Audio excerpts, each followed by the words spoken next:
Hello दोस्तों। आज हम डिस्कस करेंगे अपना नेक्स्ट और बहुत ही important topic right angle triangle. इससे आपके प्री के पेपर में भी क्वेश्चन आते हैं, इससे आपके मेंस के पेपर में 2 से 3 क्वेश्चन आते हैं, ठीक है ना। और चाहे कोई भी एग्जाम हो, सीडीएस का, कैट का, हर पेपर में राइट एंगल ट्रायंगल से सवाल बनते ही हैं। ये ज्यादा इंपॉर्टेंट है रादर देन योर इक्विलेटरल और आइसोसेलेस ट्रायंगल। तो इस ट्रायंगल को आपको बड़े ध्यान से समझना है। मैं आपको इसके सारे पहले बेसिक बताऊंगा, तब हम उसके बाद क्वेश्चंस करेंगे। राइट एंगल ट्रायंगल के बेसिक्स जो हैं वो मैं ऑलरेडी पहले भी बीच बीच में डिस्कस कर चुका हूं, पर यहां पे मैं उन सारी चीजों को एक साथ फिर से समराइज करूंगा, उनको मगअप करूंगा, ठीक है। देखेंगे ध्यान से। तो राइट एंगल ट्रायंगल मतलब समकोण त्रिभुज। तो सभी को पता है कि राइट एंगल ट्रायंगल क्या होता है। राइट एंगल ट्रायंगल एक ऐसा त्रिभुज होता है जिसके 3 कोणों में से कोई एक कोण 90 डिग्री का हो। कोई एक कोण 90 डिग्री का हो। जैसे ही आपके सामने राइट एंगल ट्रायंगल दिख रहा है ABC, इसमें ये जो एंगल है ये 90 डिग्री का है, तो ये है आपका राइट एंगल ट्रायंगल। तो इसमें 90 डिग्री के सामने होता है हाइपोटेनियस H। ये सभी को पता है, ये हाइपोटेनियस H होता है। इस साइड को हम बोल देते हैं, सपोज ये आपका बेस है B, ये बेस है B, और इसको बोल दे सपोज ये है आपका परपेंडिकुलर P। सपोज वो तो एंगल थीटा के ऊपर डिपेंड करता है, ठीक है ना। यदि सपोज मैं इस एंगल को थीटा मानता हूं तो उस एंगल थीटा के लिए उसके सामने वाली साइड परपेंडिकुलर और ये बेस हो जाएगी। बट या इस एंगल के लिए बात करो तो उसके सामने वाली साइड परपेंडिकुलर और ये बेस हो जाएगी। ये बात सबको पता होगी, ठीक। तो राइट एंगल ट्रायंगल में जो साइड ए बी है और ये जो साइड बी सी है, साइड ए बी एंड ये साइड बी सी, इनको बोलते हैं हम लेग्स। ये क्या है, राइट एंगल ट्रायंगल की 2 लेग्स हैं। उसके बाद 90 डिग्री के सामने AC होता है आपका हाइपोटेनियस। AC क्या होता है आपका हाइपोटेनियस या कर्ण, ये सभी को पता है, ठीक है। तो राइट एंगल ट्रायंगल में एक बहुत फेमस थ्योरम होती है पाइथागोरस थ्योरम, जिसके अकॉर्डिंग हाइपोटेनियस का स्क्वायर बराबर होता है आपका perpendicular square plus base square. H square बराबर P square plus B square, ये भी सबको पता है। पाइथागोरन ट्रिपलेट हम ऑलरेडी एक्सप्लेन कर चुके हैं, ठीक। चलिए इसके बाद ध्यान से समझेंगे। यदि हम राइट एंगल ट्रायंगल के ऑर्थो सेंटर की बात करें तो ortho centre right angle triangle का होता है 90 डिग्री वर्टेक्स पे। मतलब ये जो पॉइंट होगा ये राइट एंगल ट्रायंगल का ऑर्थो सेंटर होगा। राइट एंगल ट्रायंगल का ऑर्थो सेंटर होगा, लंब केंद्र। कोई समस्या इसमें? ये राइट एंगल ट्रायंगल का ऑर्थो सेंटर होगा।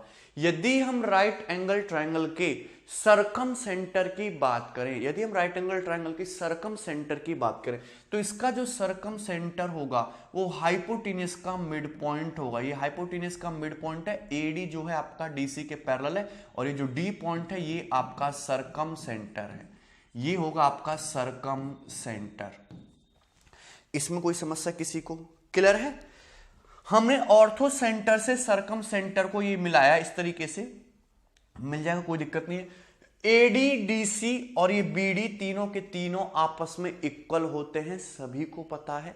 AD DC और BD तीनों की तीनों आपस में इक्वल होंगी। ऐसा क्यों होता है?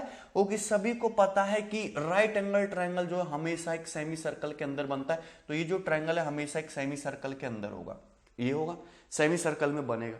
उस सेमी सर्कल का या उस सर्कल का सेंटर होगा ये सरकम सेंटर, और सेंटर से तीनों वर्टिसेस की दूरियां बराबर होती हैं। सरकम सेंटर से तीनों वर्टिसेस की दूरियां बराबर होती हैं, यानी कि ये सरकम सेंटर को हम किससे डिनोट करते हैं? D से डिनोट कर लेते हैं। किससे? सरकम सेंटर को हम D से डिनोट कर लेते हैं, O से डिनोट करते हैं। तो OA बराबर OB, सरकम सेंटर की तीनों वर्टिसेस से दूरियां बराबर होंगी। OA बराबर OB बराबर OC बराबर कैपिटल R। कैपिटल R यानी कि सरकम रेडियस, कैपिटल R यानी कि सरकम रेडियस, यानी कि हाइपोटेनियस का हाफ, यानी कि H/2, यानी कि H/2। OA बराबर OB बराबर OC बराबर कैपिटल R यानी कि सरकम रेडियस यानी कि हाइपोटेनियस का हाफ। तीनों लेंथ आपस में इक्वल होती हैं। ये बात सभी को पता है, मैं प्रूफ कर चुका हूं। OA बराबर OB बराबर OC बराबर कैपिटल R बराबर सरकम रेडियस और हाइपोटेनियस का हाफ होगी, ठीक है। आपको ये जो दिख रहा है OB, ओबी क्या है, आपने ऑर्थो सेंटर से सरकम सेंटर को मिलाया है। ओ क्या है, हाइपोटेनस का मिड पॉइंट है। तो ये जो ओबी है, ओबी है, ये क्या होती है, राइट एंगल ट्रायंगल की शॉर्टेस्ट मीडियन होती है। ये राइट एंगल ट्रायंगल की शॉर्टेस्ट मीडियन होती है, सबसे छोटी माध्यिका होती है, और ये आपकी सरकम रेडियस के बराबर होती है और हाइपोटेनस का हाफ होती है। तो कभी आपसे वर्ड बोला जाए ना कि राइट एंगल ट्रायंगल की सबसे छोटी माध्यिका, तो आप समझ जाएंगे कि ऑर्थो सेंटर से सरकम सेंटर को ये जो मिलाने वाली लाइन है, यही शॉर्टेस्ट मीडियन है जो सरकम रेडियस के बराबर है और हाइपोटेनस का हाफ है। चूंकि ये जो आपकी है, ये ऑर्थो सेंटर, ये सरकम सेंटर, ओबी जो है ये आपकी मीडियन है। क्या है, ओबी आपकी एक मीडियन है। अगर ये मीडियन है तो सेंट्रॉइड जी कहीं ना कहीं इसी लाइन पे होगा, सेंट्रॉइड जी कहीं ना कहीं इसी लाइन पे होगा। कोई समस्या, सेंट्रॉइड केंद्रक जी इसी लाइन पे होगा। ये ऑर्थो सेंटर, ये सेंट्रॉइड और ये सरकम सेंटर। तो जी क्या हो गया आपके इस राइट एंगल ट्रायंगल का सेंट्रॉइड, जी हो गया सेंट्रॉइड।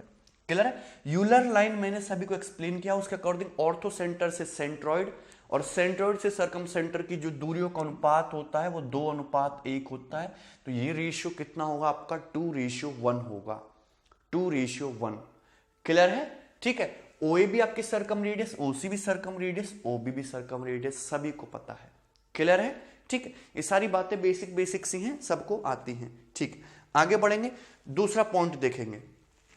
चलिए, जैसे सपोज आपके पास एक राइट एंगल ट्रायंगल है, एक समकोण त्रिभुज है ए बी सी।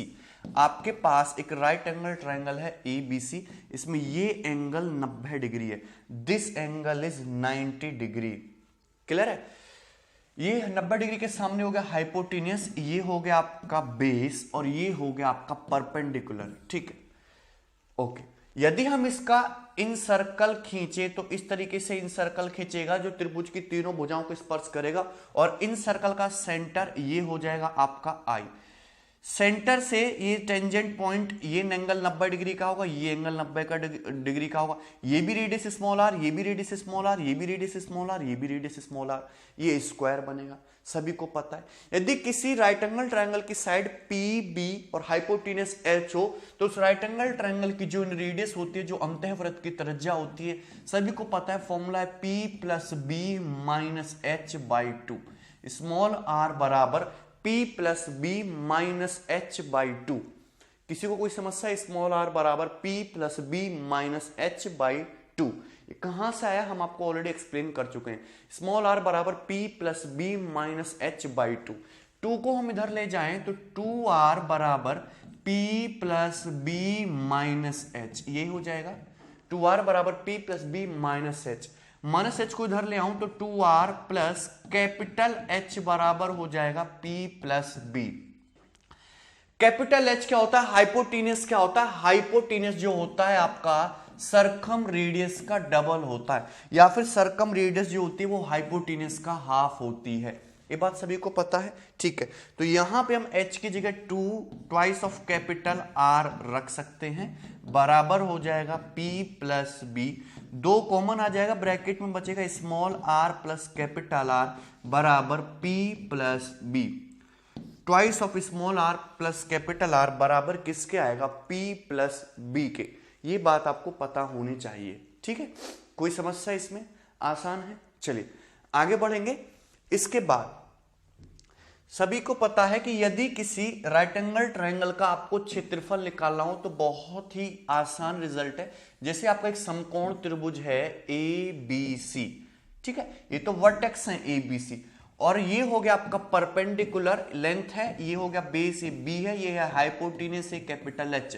तो इस राइट एंगल ट्रायंगल का जो एरिया होगा डेल्टा बराबर वो क्या होगा, 1/2 P × B, 1/2 P × B, और उनके बीच में एंगल कितना है, ये आपका 90 डिग्री का एंगल है, यानी कि 1/2 साइड का प्रोडक्ट है उनके बीच के एंगल का साइन 90, यानी कि कितना आएगा आपका 1/2 PB। ये होता है राइट एंगल ट्रायंगल का क्षेत्रफल निकालने का तरीका। कोई डाउट है इसमें, बहुत आसान है। चलिए, हमको पता है कि यदि आपको राइट एंगल ट्रायंगल का एरिया निकालना है तो डेल्टा बराबर, यदि इसकी रेडियस r है और सेमी पेरीमीटर s है तो डेल्टा बराबर क्या होगा, r × s होगा। डेल्टा बराबर क्या होगा आर इंटू एस, जहां पे एस सेमी पेरीमीटर है, सेमी पेरीमीटर का मतलब P plus b plus h by two, ये होगा सेमी पेरीमीटर, तीनों भुजाओं को जोड़ के आधा कर देंगे। तो डेल्टा बराबर स्मॉल आर क्या होगा, स्मॉल आर का मतलब होता है P plus b minus h by two, clear है भाई, इंटू स्मॉल एस, सभी को पता है। तो डेल्टा बराबर क्या आएगा आपका P plus b plus h by two, plus ये जो माइनस एच है इसको मैंने ऐसे लिख लिया, माइनस एच को ये बाई टू और ये तुम्हारा माइनस का, इस तरीके से लिख सकते हैं P plus b plus h और ये माइनस का 2h बाई टू और इंटू एस, इस तरीके से लिख सकते हैं हम। कोई समस्या इसमें किसी को, माइनस एच को प्लस एच और माइनस का 2h, तो डेल्टा बराबर जो हो जाएगा वो हम ऐसे नहीं लिख सकते क्या, P plus b plus h बटा 2 और माइनस का h और इंटू एस, आराम से लिख सकते हैं। P plus b plus h by two और माइनस का 2h बाई टू किया तो माइनस का h हो गया। तो राइट एंगल ट्रायंगल का एरिया क्या हो गया, P plus b plus h by two, यानी कि सेमी पेरीमीटर S, H मतलब सरकम रेडियस का डबल, या फिर इसको ऐसे लिख सकते S minus H into S, ये होता है राइट एंगल ट्रायंगल का एरिया निकालने का तरीका। या फिर H की जगह आप सरकम रेडियस आपको दे रखी हो तो H मतलब 2r, S into S minus 2r into S, ये होता है राइट एंगल ट्रायंगल का एरिया, समकोण त्रिभुज का क्षेत्रफल S into S minus 2r into S minus 2r। कोई समस्या इसमें किसी को, ये बात है मैंने आपको ऑलरेडी ये प्रूफ बता रखे हैं। चलिए एक बार मैं आपको बस रिवाइज करा रहा हूं, ध्यान से देखना। यदि किसी राइट एंगल ट्रायंगल की इन रेडियस r है, यदि किसी राइट एंगल ट्रायंगल की in radius r small r और circum radius capital R, circum radius है किसी राइट एंगल ट्रायंगल की कैपिटल R, ठीक है, in radius small r, circum radius capital R, तो सभी को पता है उस राइट एंगल ट्रायंगल का जो एरिया होगा डेल्टा, वो स्मॉल r और कैपिटल R की टर्म में डेल्टा बराबर small r square plus twice of small r into capital R, ये होगा डेल्टा बराबर small r square plus twice of small r into capital R। ये फॉर्मूला याद रहेगा आपको तो चीजों को इजीली कर लोगे, अदरवाइज आपको क्वाड्रेटिक इक्वेशन बना के सॉल्व करना पड़ेगा। ठीक, चलिए आया कहां से वो भी देखेंगे। हम सभी को पता है कि राइट एंगल ट्रायंगल की जो रेडियस होती है वो होती है P plus b minus h by two. यदि मैं दो को इधर शिफ्ट कर दूं तो ये हो जाएगा twice of small r, minus H को इधर ले आऊं तो ये प्लस का h बराबर P प्लस बी, यही है। यदि हम दोनों तरफ से स्क्वायर कर दें, यानी कि 2r प्लस एच का होल स्क्वायर बराबर P प्लस बी का होल स्क्वायर, कर सकते दोनों तरफ से स्क्वायर, तो ये हो जाएगा आपका 4r square plus h square plus 4 small r h बराबर P square plus b square plus 2pb, लिख सकते हैं बड़ी आसानी से। सभी को पता है कि हाइपोटेन्यूज का स्क्वायर बराबर होता है perpendicular square plus base square के, तो देखिए ये आपका कैंसिल आउट हो जाएगा, कैंसिल आउट हो जाएगा।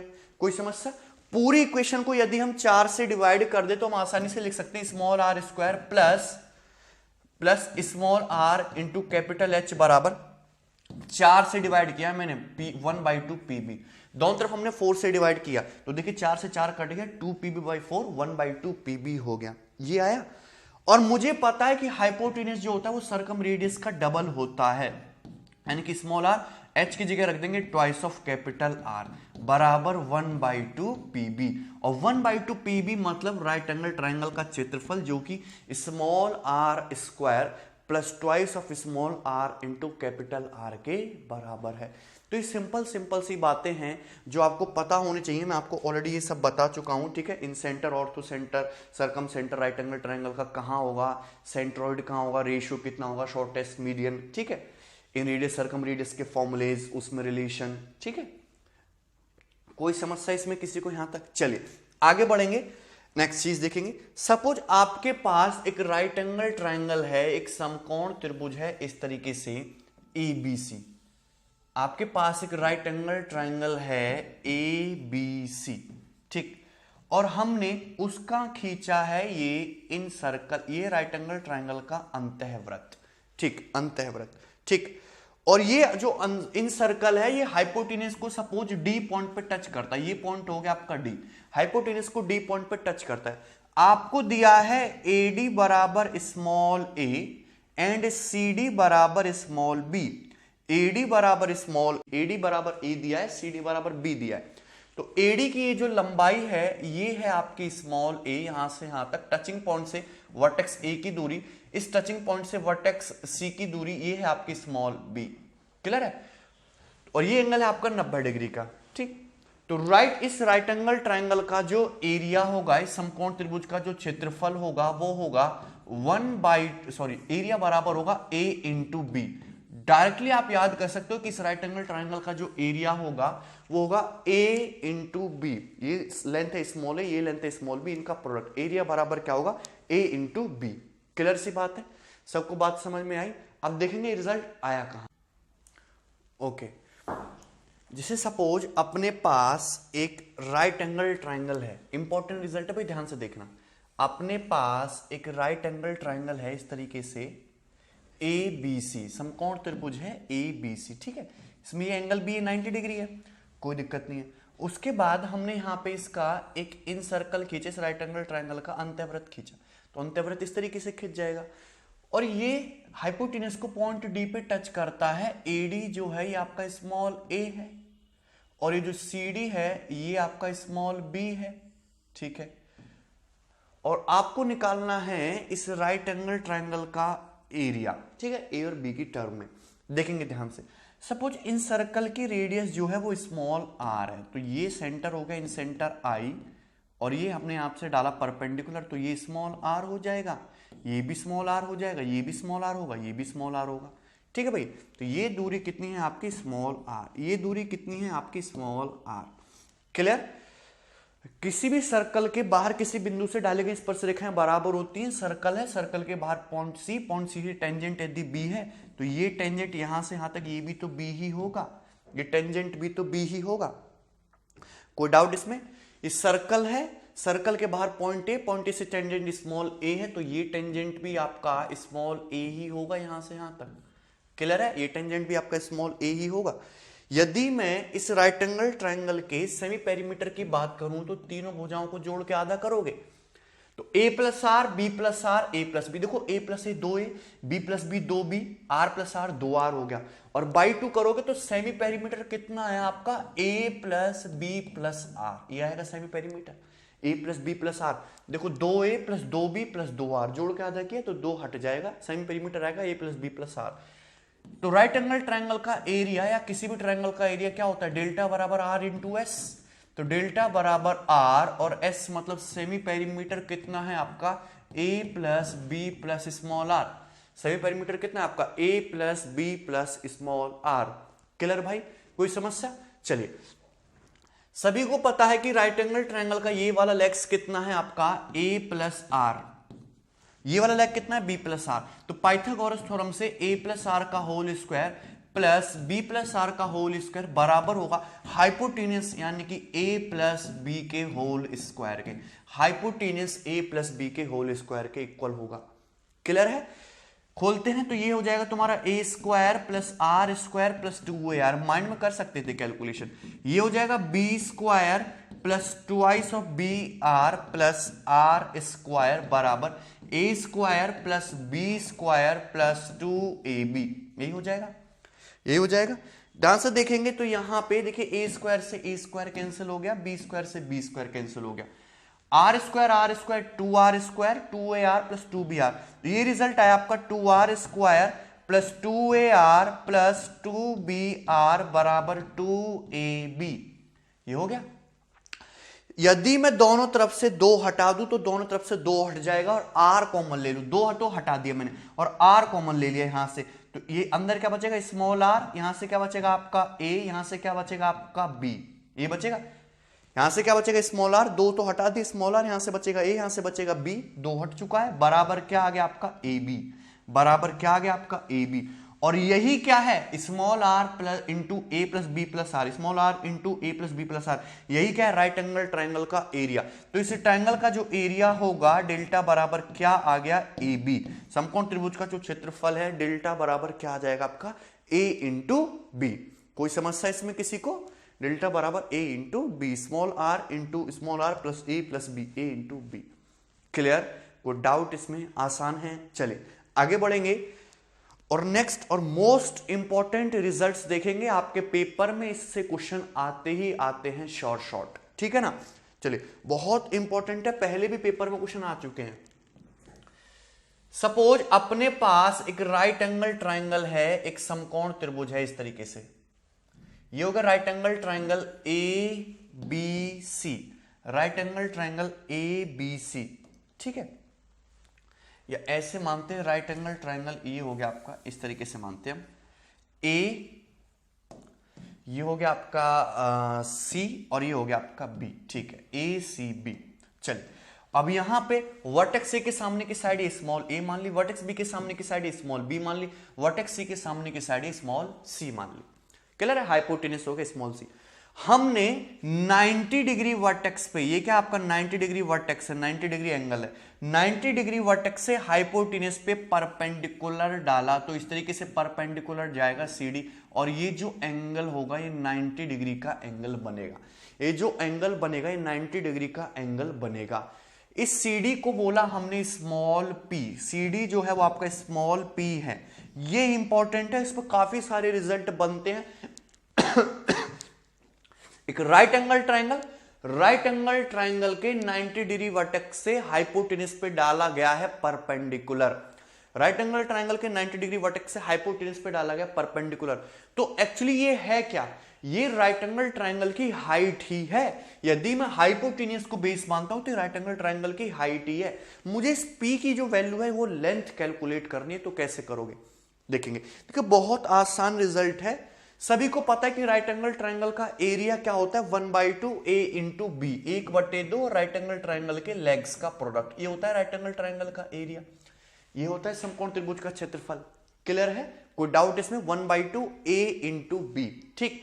लेकिन ये तो कब है, जब मैंने इसको बेस माना तो उसके ऊपर हाइट ये होगी। यदि मैं राइट एंगल ट्राइंगल के हाइपोटेनस को बेस मानूंगा, यानी कि साइड ए बी को बेस मानूंगा या सी को बेस मानूंगा, हाइपोटेनस को बेस मानूंगा, तो सामने वाले वर्टेक्स से जो परपेंडिकुलर है, जो एल्टीट्यूड है वो कितना है, पी, एल्टीट्यूड कितना है, पी। तो इस राइट एंगल ट्राइंगल का जो एरिया होगा वो क्या, 1/2 बेस सी और उसके ऊपर हाइट पी, ये नहीं होगा, ये होगा राइट एंगल ट्राइंगल का एरिया।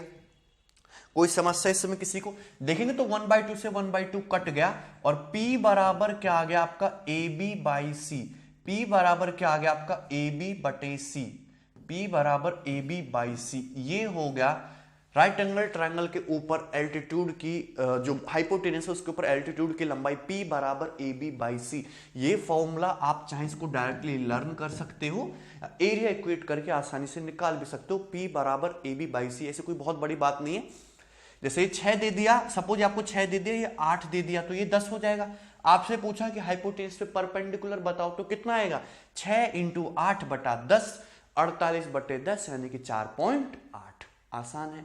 चलिए यदि हम इसको ऐसे लिखें थोड़ी देर के लिए कि 1/p बराबर c बटे ए बी, तो कोई समस्या है, 1/p बराबर c बाई ए बी, कोई समस्या नहीं है। यदि हम दोनों तरफ से स्क्वायर कर दें तो 1/p स्क्वायर बराबर क्या हो जाएगा, c स्क्वायर बटे a स्क्वायर बी स्क्वायर, ये हो जाएगा। दोनों तरफ से स्क्वायर कर दें, 1/p स्क्वायर बराबर c स्क्वायर बटे a स्क्वायर बी स्क्वायर, ये हो जाएगा।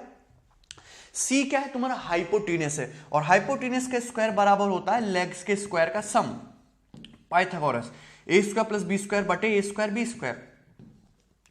कोई समस्या, यही है। तो अगर आप इस रिजल्ट को ध्यान से देखो तो 1/p स्क्वायर जो निकल के आएगा वो क्या होगा, 1/p स्क्वायर बराबर a square plus b square को a स्क्वायर बी स्क्वायर से डिवाइड कर देंगे, तो 1/p स्क्वायर जो आएगा वो 1/a square plus 1/b square. 1/p square की जो वैल्यू होगी वो 1/a square plus 1/b square के बराबर होगी। और ये रिजल्ट भी आपके पेपर में पूछा जा चुका है। कोई 4 ऑप्शन देगा, कभी इनकी मल्टीप्लाई करा देगा, कभी इनका डिफरेंस ले लेगा, कभी पॉजिटिव देगा। तो आपको जो सही रिजल्ट है, स्टैंडर्ड रिजल्ट, ये हाइपोटेनस के ऊपर एल्टीट्यूड और राइट एंगल ट्रायंगल की दोनों लेग्स में रिलेशन है 1/p² बराबर 1/a² प्लस 1/b²। क्लियर? कोई समस्या इसमें किसी को यहां तक? ये तो बहुत आसान है चीजें। चलिए आगे बढ़ेंगे। नेक्स्ट फिर से लेते हैं। सपोज अपने पास एक राइट एंगल ट्रायंगल है, एक समकोण त्रिभुज है इस तरीके से। ये होगा right angle triangle, yes, right angle triangle A B C, समकोण त्रिभुज ए बी सी। ठीक है, देखिए ऐसे बच्चों की तरह रट्टा नहीं मारना है, ए बी बाई सी ऐसा कुछ नहीं है। स्टैंडर्ड रिजल्ट को याद रखो, क्योंकि नाम तो इधर उधर हो सकते हैं। मैं ए बी सी को वहां लिख दूं, सी बी को वहां पे लिख दूं, लेकिन आपको रिजल्ट पता होना चाहिए कि लेग्स का प्रोडक्ट ये इस तरीके से आपको याद रखना है। ठीक है, चलिए जैसे ये है आपके सामने एक राइट एंगल ट्रायंगल, आपने इसके हाइपोटेनस पे इस तरीके से डाल दिया ये परपेंडिकुलर, तो ये हो गया परपेंडिकुलर, ये बीडी ये तुम्हारा एल्टीट्यूड है। ठीक है भाई, तो BD is perpendicular to AC, BD is perpendicular to AC. ठीक है, चलिए यहां पे अब आपके कितने राइट एंगल ट्रायंगल बन गए? टोटल यहां पे 3 राइट एंगल ट्रायंगल, 3 समकोण त्रिभुज बन चुके हैं। यहां पे आपको कितने राइट एंगल ट्रायंगल बन गए? 3 राइट एंगल ट्रायंगल, 3 समकोण त्रिभुज आपके बन चुके हैं। ए बी सी, और ये तुम्हारा ये राइट एंगल ट्रायंगल है, और बी डी हमने एल्टीट्यूड डाला। 3 राइट एंगल ट्रायंगल कौन से? एक तो नीचे वाला राइट एंगल ट्रायंगल बीडीसी, समकोण त्रिभुज बीडीसी, एक ऊपर वाला ABD right angle triangle ABD, और एक ये पूरा बड़ा वाला राइट एंगल ट्रायंगल एबीसी। तीनों के तीनों राइट एंगल ट्रायंगल जो इसमें दिख रहे हैं आपको, तीनों के तीनों राइट एंगल ट्रायंगल आपस में सिमिलर हैं। और यदि तीनों राइट एंगल ट्रायंगल आपस में सिमिलर हैं तो उनकी करस्पॉन्डिंग साइड का रेशियो बराबर होगा, और वहां से हम कुछ स्टैंडर्ड रिजल्ट ड्राइव कर सकते हैं जो एग्जाम में आपकी बहुत हेल्प करेंगे। तो देखते हैं वो कैसे, कि सपोज ये एंगल हमने थीटा मान लिया। आप देखो इन रिजल्ट को आप सिमिलरिटी से भी प्रूफ कर सकते हो और ट्रिग्नोमेट्री से भी प्रूफ कर सकते हो। मैं आपको सिमिलरिटी से ही बताऊंगा, ठीक है ना, क्योंकि सिमिलरिटी ज्यादा इंपॉर्टेंट है। ठीक है, क्योंकि ट्रिग्नोमेट्री तो ज्यादातर सिर्फ राइट एंगल ट्रायंगल में काम आएगी, सिमिलरिटी हर ट्रायंगल में काम आएगी। ठीक है, सपोज ये एंगल थीटा है, ये 90 है, तो भाई ट्रायंगल बीडीसी में बात कर रहे हैं, तो ये एंगल फिर कितना होगा? 90 माइनस थीटा होगा। कितना होगा? 90 माइनस थीटा। ये एंगल थीटा है, बड़ा वाला ट्रायंगल एबीसी, देखो ये थीटा, ये कंप्लीट 90 है, ये कितना होगा? ये 90 माइनस थीटा होगा। कितना होगा? 90 माइनस थीटा। कोई समस्या? ये 90 माइनस थीटा पूरा कंप्लीट 90 है, तो ऊपर छोटू एंगल फिर कितना बचा? ये थीटा डिग्री का होगा। कितने का होगा? थीटा डिग्री का। यदि आप तीनों राइट एंगल ट्रायंगल को ध्यान से देखो, ट्रायंगल बीडीसी के एंगल क्या है? Theta 90 minus theta. Triangle ABD को ध्यान से देखो, इसके एंगल क्या है? Theta 90 minus theta. बड़े वाले ट्रायंगल एबीसी को ध्यान से देखो, इसके एंगल क्या है? Theta 90 minus theta. तो तीनों एंगल इक्वल है, तीनों के तीनों ट्रायंगल सिमिलर हैं। तो हम इसमें लगाते हैं अब सिमिलैरिटी।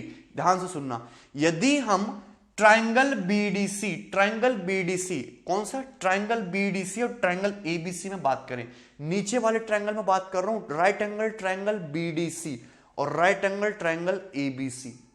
बीडीसी और एबीसी में बात करें, दोनों ट्रायंगल सिमिलर है, और सिमिलर है तो उनकी करस्पॉन्डिंग साइड का रेशियो क्या होगा? आपका बराबर होगा। ठीक है, देखिए अभी साइड बीडी को टच नहीं करना, बीडी को मत छेड़ो, बीडी को मत छेड़िए, बीडी को मत छेड़िए। ठीक है ना, बाकी में देखिए हम नीचे वाले राइट एंगल ट्रायंगल बीडीसी और पूरे complete triangle right angle triangle ABC में बात कर रहे हैं। बीडी को नहीं छेड़ना है, बीडी को बाद में छेड़ेंगे। 90 डिग्री के सामने क्या दिख रहा है आपको? इसमें बीसी। छोटे वाले ट्रायंगल में 90 डिग्री के सामने क्या दिख रहा है आपको? बीसी। कोई समस्या? सेम टू सेम पूरे बड़े 90 डिग्री ट्रायंगल में क्या दिख रहा है आपको? 90 डिग्री के सामने एसी। 90 डिग्री के सामने क्या दिख रहा है आपको? एसी। कोई समस्या किसी को? छोटे वाले ट्रायंगल में 90 माइनस थीटा के सामने क्या दिख रहा है आपको? सीडी। 90 माइनस थीटा के सामने क्या दिख रहा है आपको? सीडी। दिख रहा है आपको? सीडी। 90 माइनस थीटा के सामने सीडी। पूरे बड़े राइट एंगल ट्रायंगल एबीसी में 90 माइनस थीटा के सामने क्या दिख रहा है आपको? बीसी। ऐसी सिमिलरिटी लगाते हैं, 90 माइनस थीटा के सामने क्या दिख रहा है आपको? बीसी। दिखा सबको? तो यहां से आप देख सकते हो भाई कि बीसी स्क्वायर बराबर आ गया आपका एसी इंटू सी डी के। बीसी स्क्वायर बराबर आ गया आपका एसी इंटू सी डी के। BC square is equal to AC into CD। बहुत इंपॉर्टेंट रिजल्ट है, आपको डायरेक्ट याद रखना। राइट एंगल ट्राइंगल के एक लेग्स की जो वैल्यू है यानी कि जो BC है, BC स्क्वायर बराबर क्या आएगा, directly AC into CD।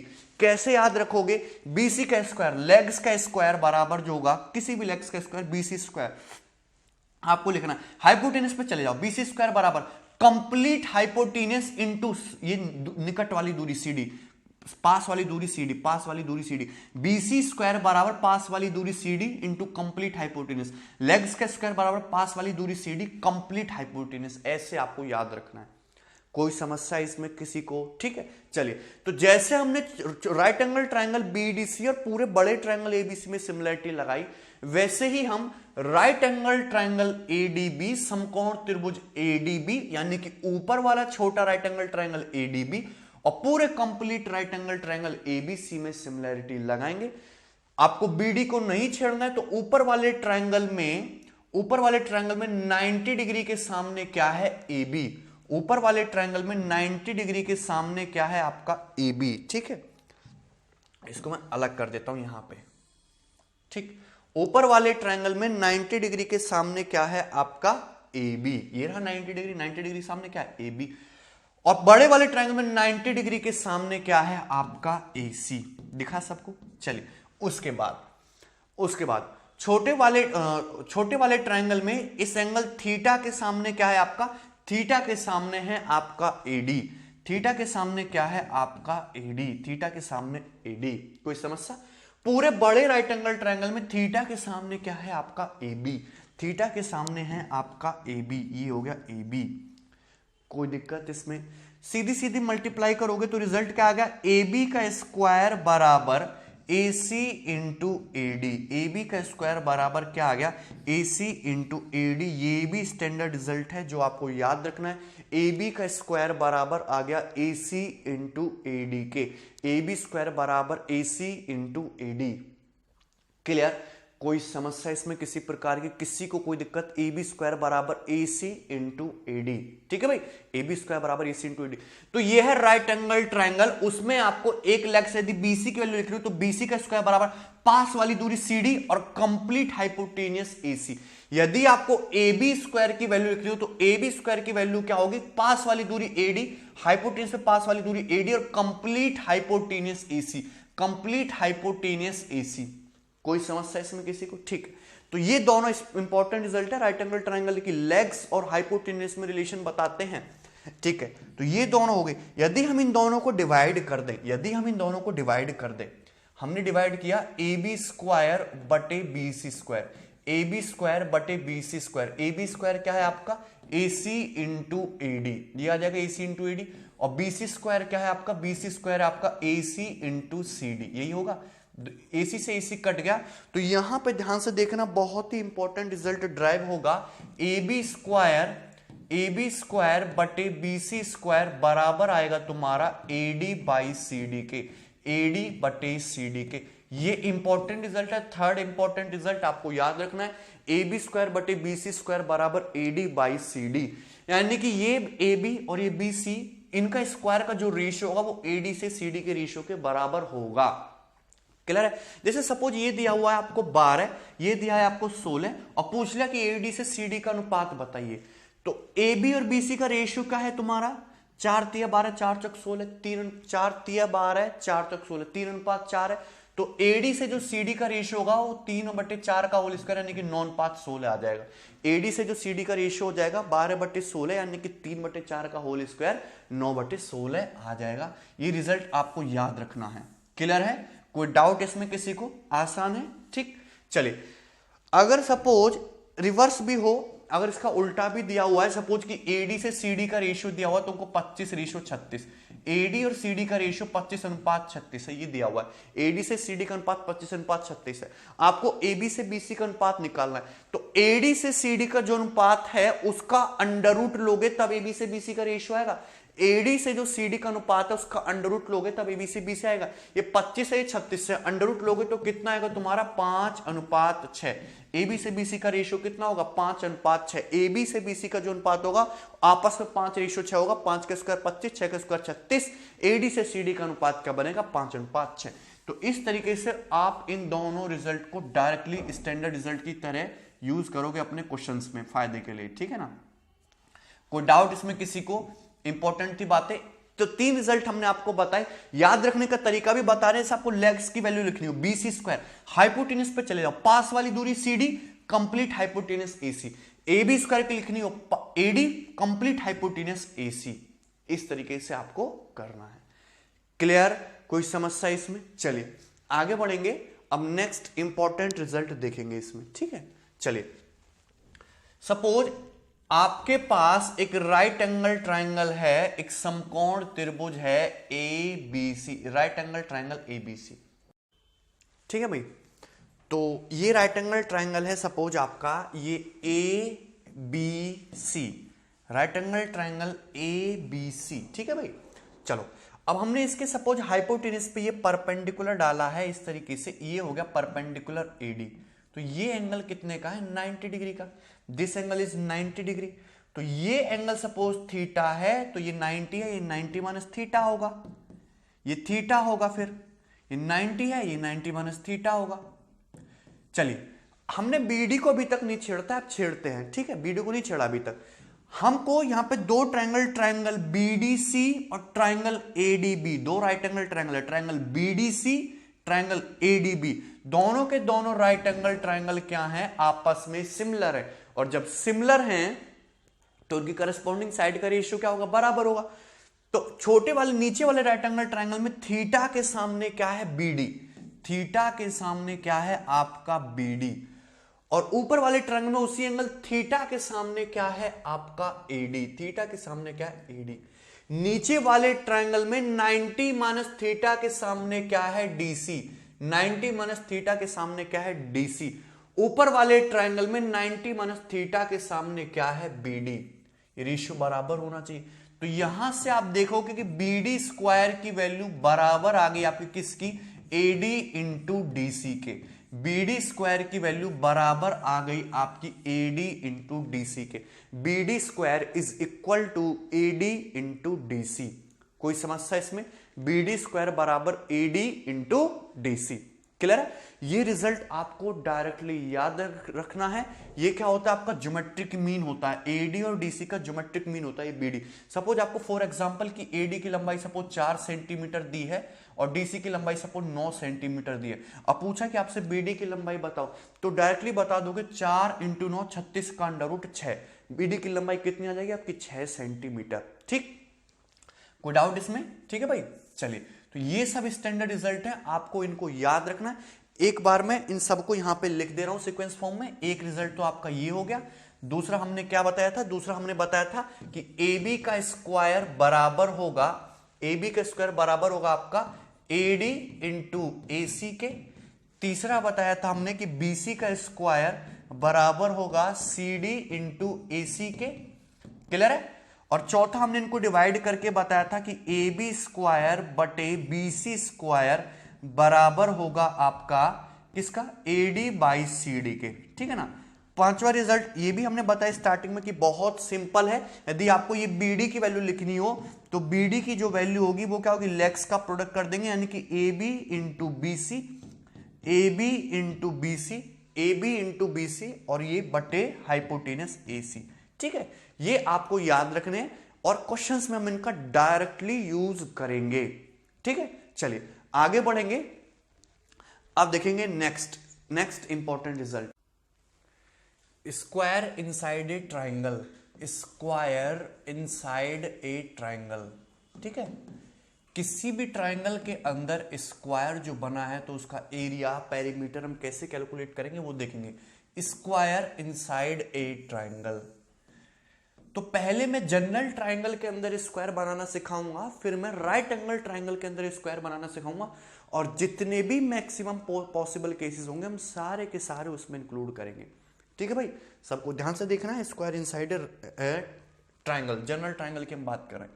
Suppose आपके पास एक ट्रायंगल है, ये सपोज आपके पास ये ट्रायंगल है A B C, triangle A B C, ठीक है भाई, ए बी सी, और इसका ये बेस हो गया, सपोज ये बेस मान लिया हमने, ये हो गया एक्स, बेस क्या हो गया इसका, ये हो गया आपका एक्स, इसका बेस है एक्स, और इसकी जो हाइट है, इस ट्रायंगल की जो हाइट है बेस एक्स पे, वो मान ली मैंने वाई है, हाइट जो है ये है तुम्हारी वाई।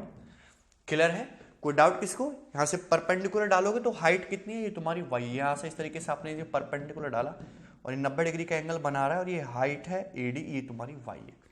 कोई समस्या इसमें?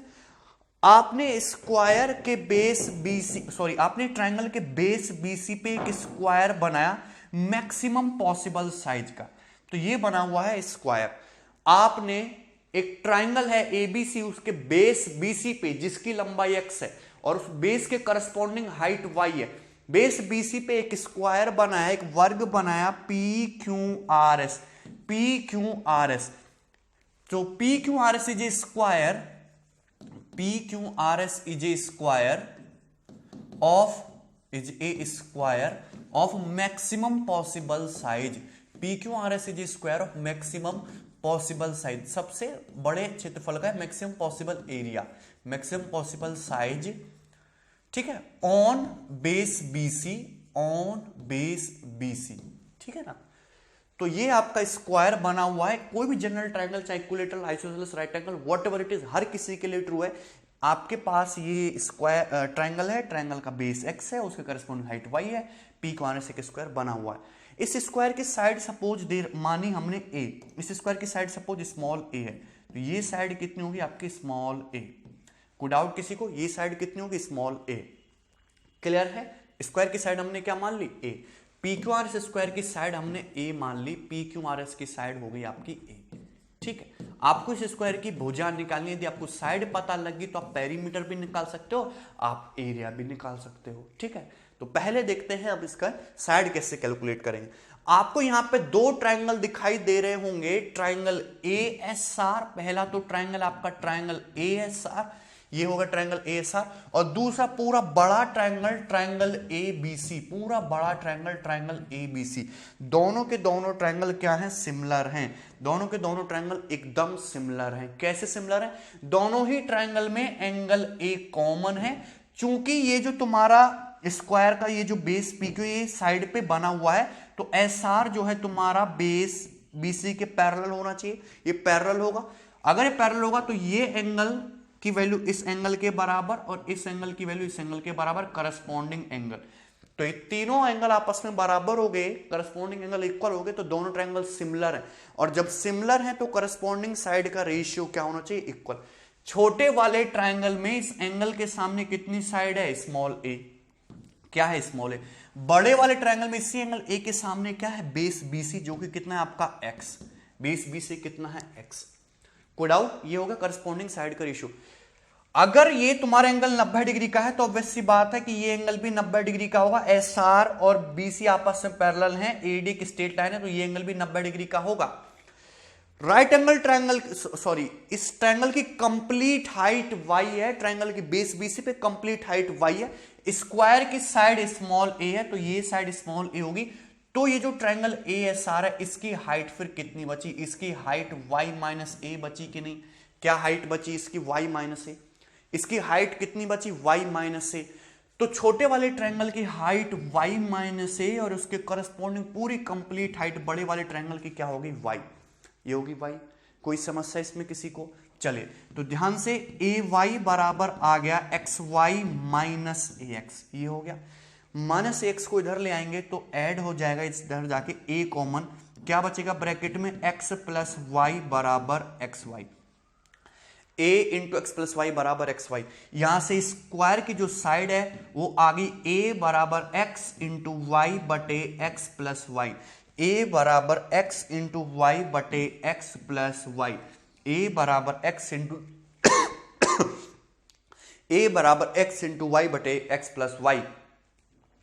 कोई समस्या इसमें किसी प्रकार की?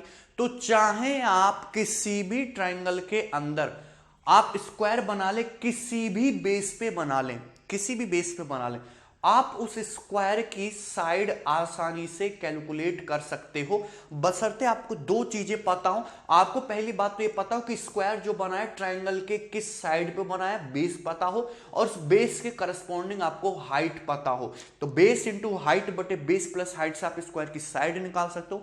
अगर आपको स्क्वायर की साइड पता है तो आप स्क्वायर का पेरीमीटर परिमाप भी निकाल सकते हो, चारों भुजाओं का सम। आप स्क्वायर का क्षेत्रफल ए स्क्वायर भी आसानी से निकाल सकते हो। बेस इंटू हाइट बटे base plus height, this is general formula for any triangle यदि आपको स्क्वायर की साइड निकालनी हो।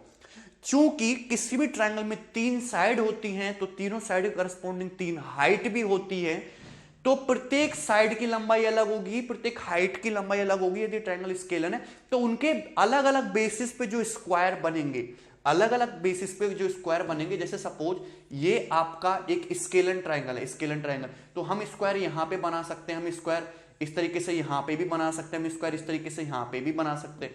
तो इस तरीके से तीन तीन स्क्वायर बनेंगे, तीनों का साइज जो होगा वो क्या होगा, एकदम डिफरेंट डिफरेंट होगा, तीनों का साइज अलग अलग होगा। क्लियर? वो डिपेंड करता है कि आप कौन सी साइड के ऊपर बना रहे हो और उसके करस्पॉन्डिंग हाइट क्या है। क्लियर है? ए बराबर एक्स इंटू वाई बटे एक्स प्लस वाई।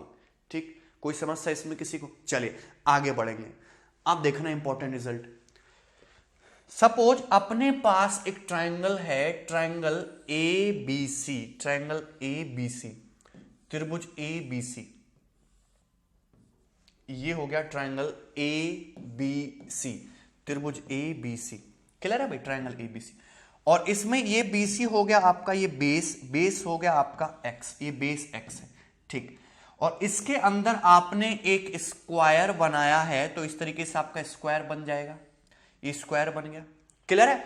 और इस बेस के करस्पॉन्डिंग हाइट क्या मान ली मैंने, इस बेस के करस्पॉन्डिंग हाइट मान ली मैंने y। क्या मान ली मैंने? y। कोई समस्या? इस बेस के करस्पॉन्डिंग हाइट क्या मान ली? y। अब यहां पे मैंने एक और स्क्वायर बना दी, इसके ऊपर बन सकता है, बन जाएगा। मैंने एक और स्क्वायर बना दिया, इसके ऊपर बन सकता है, बन जाएगा।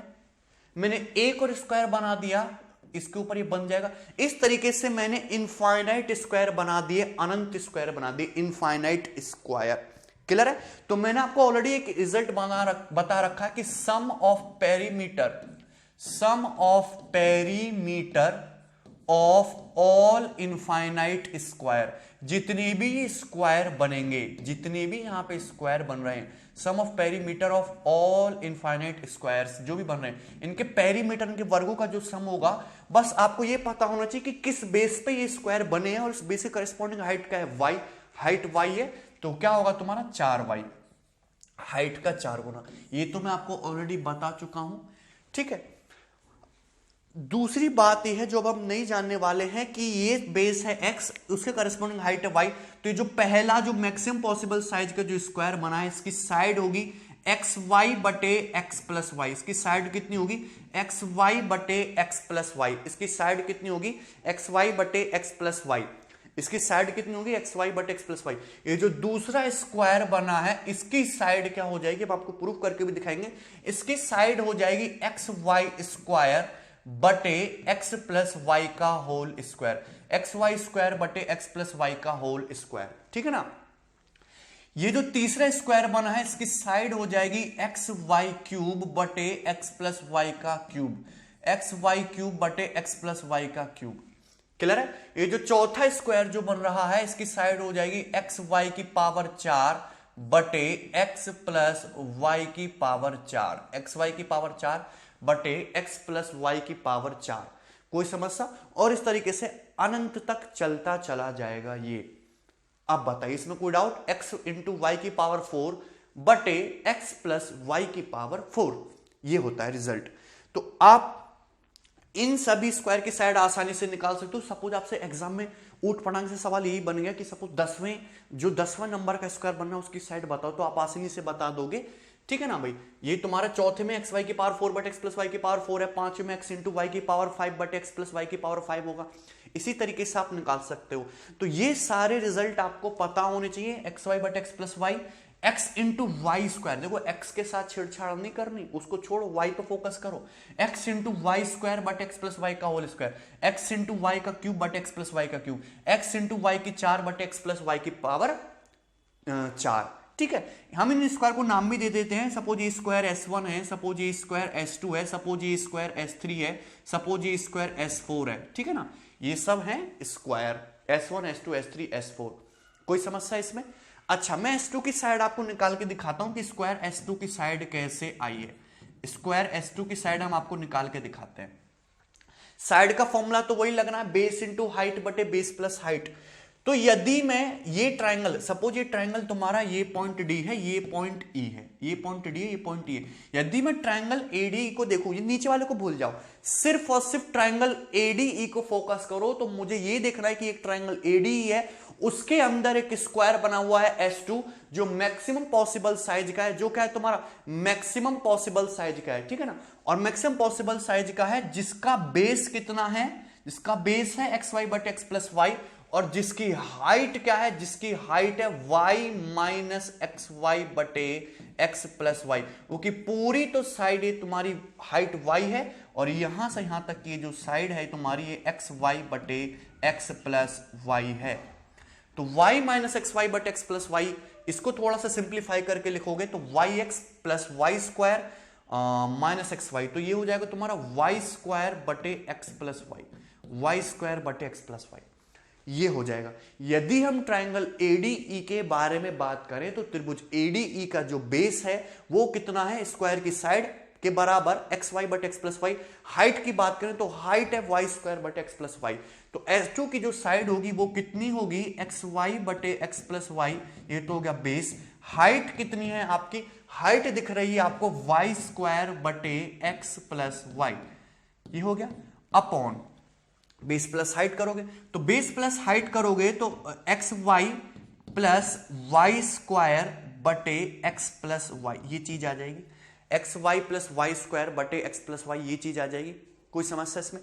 ध्यान से देखेंगे तो x प्लस वाई से आपका एक x plus y cancel out हो जाएगा, ये तो कट जाएगा। ऊपर क्या आ गया आपका एक्स वाई का क्यूब, नीचे क्या आ गया आपका x प्लस वाई, नीचे क्या आ गया आपका x plus y into x y plus y square में से क्या कॉमन लेना है आपको, y कॉमन लेना है। अंदर क्या बचेगा ब्रैकेट में भाई, अंदर ब्रैकेट में x प्लस वाई बचेगा, तो y से आपका वाई क्यूब, एक y हट जाएगा, बचेगा क्या वाई स्क्वायर, तो ये हो जाएगा एक्स वाई स्क्वायर बटे x plus y, x plus y into x plus y, x plus y का होल स्क्वायर, तो एक्स वाई स्क्वायर बटे एक्स प्लस वाई का होल स्क्वायर, ये आ जाएगी आपके स्क्वायर S2 की साइड, दिख रहा है सबको, एक्स वाई स्क्वायर बटे एक्स प्लस वाई का होल स्क्वायर, तो ये दूसरे स्क्वायर की साइड आ गई। कोई समस्या? तीसरे स्क्वायर की साइड देखो सेम वही पिक्चर चलेगी, एक्स वाई क्यूब बटे एक्स प्लस वाई का क्यूब, चौथे की एक्स वाई की पावर 4 बटे एक्स प्लस वाई की पावर 4। कोई समस्या इसमें किसी को? क्लियर है?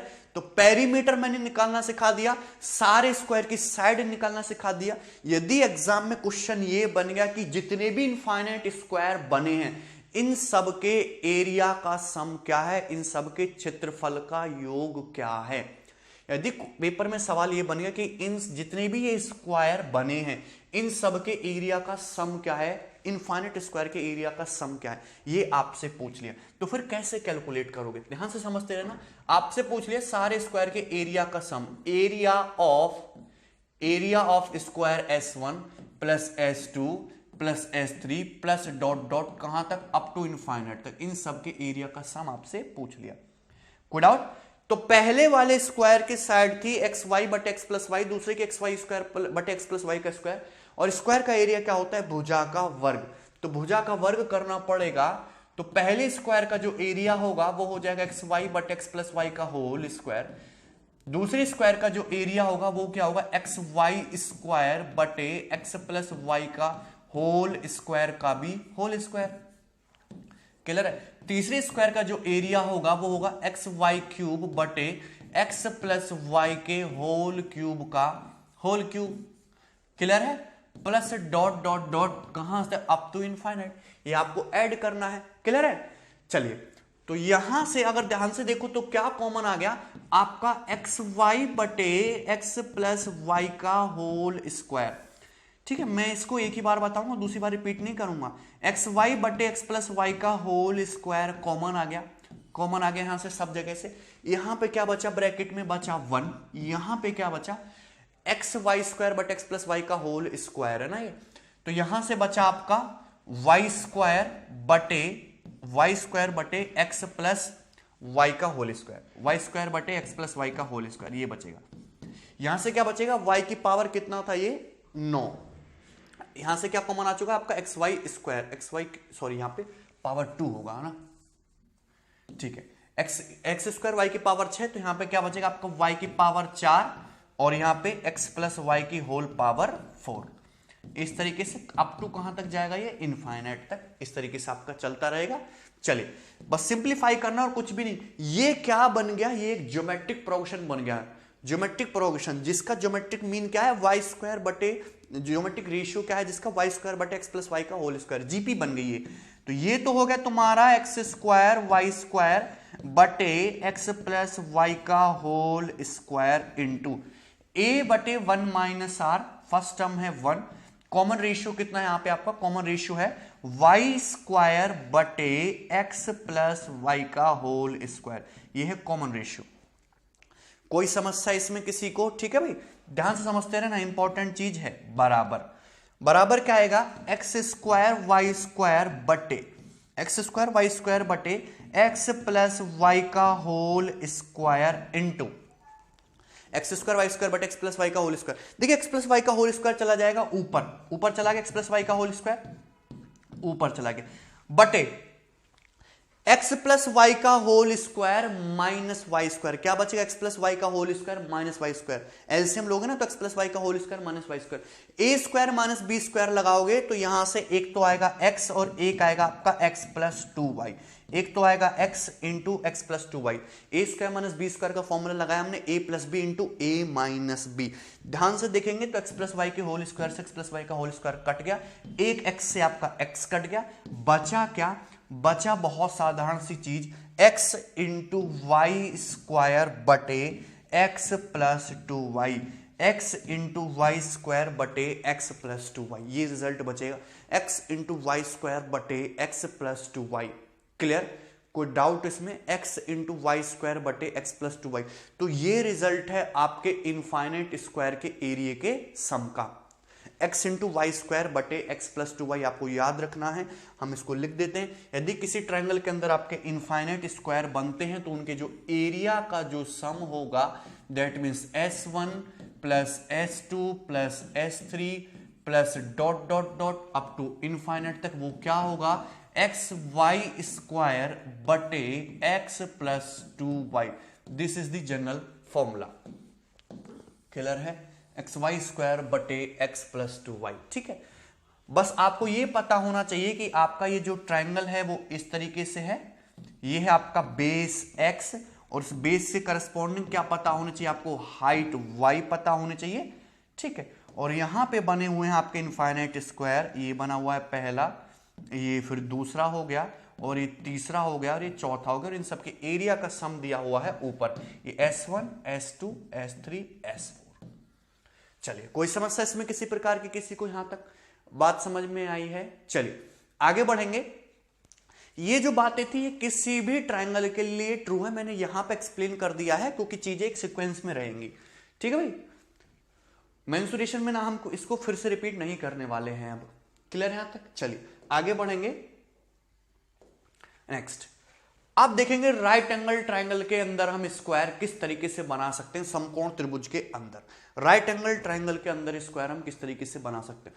तो राइट एंगल ट्रायंगल के जो अंदर स्क्वायर है वो 3-4 केसेस हैं, मैं आपको 1 बाय 1 डिस्कस करूंगा, आपको ध्यान से समझना है। Square inside a right angle triangle, square inside a right angle triangle, square inside a right angle triangle, समकोण त्रिभुज के अंदर, square inside a right angle triangle, वर्ग, समकोण त्रिभुज के अंदर वर्ग। तो पहला केस मैं बताऊंगा, फर्स्ट केस, जब आपका स्क्वायर किस पे बनाओ, स्क्वायर का एक बेस राइट एंगल ट्रायंगल की एक लेग्स पे हो, यानी कि कैसे सपोज ये आपका एक राइट एंगल ट्रायंगल है, एक समकोण त्रिभुज है, ये हो गया आपका राइट एंगल ट्रायंगल समकोण त्रिभुज, ठीक है ना। ये हो गया right angle triangle A B C, right angle triangle A B C. अब इसके अंदर एक स्क्वायर बनाया तो देखो दो तरीके से लैंग्वेज दे सकता है। एक तो ऐसे बोलेगा कि स्क्वायर का जो एक साइड है वो आपका राइट एंगल ट्रायंगल के एक लेग्स पे है, दिख रहा है, तो इस तरीके से एक साइड लेग्स पे होगी, दूसरी साइड दूसरे लेग्स पे हो जाएगी ऑटोमेटिकली। या फिर ऐसे बोलेगा कि स्क्वायर का जो एक वर्टेक्स है वो तुम्हारे राइट एंगल ट्रायंगल के एक वर्टेक्स के साथ कोइंसाइड करता है, दिख रहा है, जो राइट एंगल ट्रायंगल का एक वर्टेक्स और स्क्वायर का एक वर्टेक्स आपस में कोइंसाइड कर रहे हैं, और राइट स्क्वायर का जो एक बेस है वो राइट एंगल ट्रायंगल के एक लेग पे है। तो ये हम मान लेते हैं कि ये आपका स्क्वायर है BDEF, ये आपका स्क्वायर बना हुआ है वर्ग। तो BDEF is a square, BDEF is a square, एक वर्ग है, BDEF is a square. Clear, कोई समस्या इसमें? चलिए अब आपको सपोज ये स्क्वायर के ये जो बेस है ये दे रखा है आपको स्मॉल a, और ये जो है उसे करस्पॉन्डिंग जो हाइट है वो ऑटोमेटिकली कितनी दे रखी है आपको स्मॉल b, ठीक है ना। तो बेस दे रखा है आपको स्मॉल a, हाइट दे रखा है स्मॉल b। क्लियर है? तो ये जो स्क्वायर आपका बन रहा है, इस स्क्वायर की जो साइड हो जाएगी, side of square, side of square, कौन सा स्क्वायर है? BDEF, side of square BDEF कितनी हो जाएगी? साइड ऑफ स्क्वायर BDEF बराबर आ जाएगा आपका a इंटू बी बटे a plus b, a into b बटे a प्लस बी। डायरेक्टली मैंने क्या बताया, किसी भी ट्रायंगल के अंदर यदि आपका स्क्वायर बना हुआ है तो उस स्क्वायर की जो साइड होगी कैसे कैलकुलेट करोगे? बेस, उसके corresponding height, base into height बटे बेस प्लस हाइट। तो बेस क्या है तुम्हारा a, उसे करस्पॉन्डिंग हाइट क्या है तुम्हारी b, तो a इंटू बी बटे a प्लस बी। ये हो जाएगी आपके स्क्वायर की साइड, इसकी BDEF की a इंटू बी बटे a प्लस बी। तो 2017 मेंस के पेपर में भी इस पे सवाल आया था, बहुत सिंपल सा क्वेश्चन था, आपको बस पता होना चाहिए था। तो एग्जाम में जो क्वेश्चन आएगा वो दो तरीके से लैंग्वेज दे सकता है, या तो ऐसे बोलेगा कि राइट एंगल ट्रायंगल के अंदर एक स्क्वायर बना हुआ है जिसका स्क्वायर का एक वर्टेक्स राइट एंगल ट्रायंगल के एक वर्टेक्स के साथ कोइंसाइड करता है, और एक बेस जो है स्क्वायर की एक साइड जो है वो तुम्हारी राइट एंगल ट्रायंगल के एक लेग्स पे, जैसा फिगर में दिखाई दे रहा है। या फिर ऐसे बोलेगा कि राइट एंगल ट्रायंगल के अंदर मैक्सिमम साइज का स्क्वायर बना हुआ है, राइट एंगल ट्रायंगल के अंदर मैक्सिमम एरिया का स्क्वायर बना हुआ है। या फिर ऐसे बोलेगा राइट एंगल ट्रायंगल के अंदर मैक्सिमम एरिया का स्क्वायर बना हुआ है। तो आप तुरंत समझ जाएंगे कि यदि वो मैक्सिमम एरिया के स्क्वायर की बात कर रहा है तो वो स्क्वायर ये वाला है जो राइट एंगल ट्रायंगल की एक लेग्स पे बनाया गया है, इसकी एक साइड एक लेग्स पे, दूसरी साइड दूसरी लेग्स पे, और 90 डिग्री के साथ स्क्वायर का एक वर्टेक्स कोइंसाइड करता है। क्लियर है कि नहीं? ये जो राइट एंगल ट्रायंगल के अंदर स्क्वायर और भी कई तरीके से बन सकते हैं, लेकिन मैक्सिमम साइज का जो स्क्वायर बनेगा वो आपका यही वाला होगा जो आपको इस फिगर में दिखाई दे रहा है। क्लियर? कोई समस्या इसमें किसी को? और इसकी साइड कैसे निकालोगे? a base a, height b, a into b बटे a प्लस बी। कोई डाउट इसमें किसी को? एनीबडी? सिंपल था, ठीक। तो ये था तुम्हारा फर्स्ट केस, मैक्सिमम साइज का स्क्वायर, और ये इंपॉर्टेंट भी था। दूसरा वाला देखेंगे। दूसरा केस क्या है? When one side of A square, when one side of A square, when one side of A square is, when one side of A square is on hypotenuse, is on hypotenuse, hypotenuse. जब square की एक side किसी right angle triangle की एक hypotenuse पे हो, और ये इंपॉर्टेंट है, इस पे अभी तक एसएससी में सवाल नहीं पूछा है पर सवाल इस पे बन सकता है, ठीक है, देखेंगे ध्यान से। ठीक, जैसे ही आपका है एक राइट एंगल ट्रायंगल ABC, समकोण त्रिभुज ए, ओके, तो ये वर्टेक्स ए के सामने की साइड ये स्मॉल a, अच्छा इसको इधर नाम उल्टा कर लेते ना, ये हो गया तुम्हारा वर्टेक्स C और ये हो गया आपका वर्टेक्स B, ठीक है। तो वर्टेक्स B के सामने की साइड है स्मॉल b और वर्टेक्स C के सामने की साइड है स्मॉल c। तो इस बार जो स्क्वायर बना हुआ है आपका वो इस तरीके से बना हुआ कि स्क्वायर का एक बेस जो है वो इस राइट एंगल ट्रायंगल के हाइपोटेनियस पे है, तो इस तरीके से आपका स्क्वायर बनेगा, ठीक है भाई। देखिए इस तरीके से आपका स्क्वायर बन जाएगा, स्क्वायर बन गया, दिखाई दे रहा है सबको। स्क्वायर नाम भी दे देते हैं हम सपोज इसका PQRS, तो PQRS is a square, clear है? आपको इस स्क्वायर की साइड निकालनी है, ठीक है ना, आपको इस स्क्वायर की साइड निकालनी है। तो side of square P Q R S वो कितनी होगी?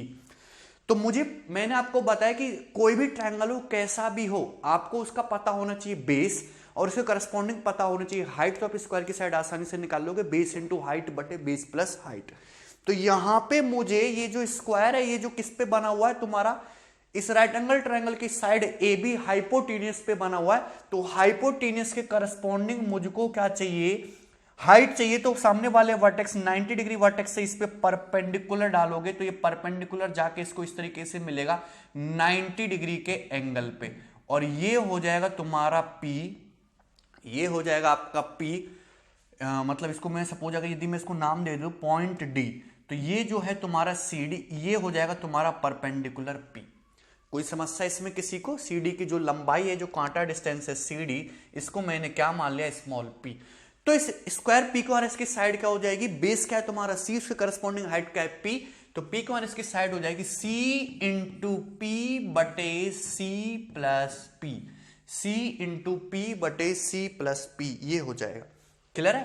बराबर C इंटू पी का मतलब क्या है तुम्हारा A B by C, P का मतलब क्या है आपका ए बी बाई सी, ये मैं प्रूव कर चुका हूं।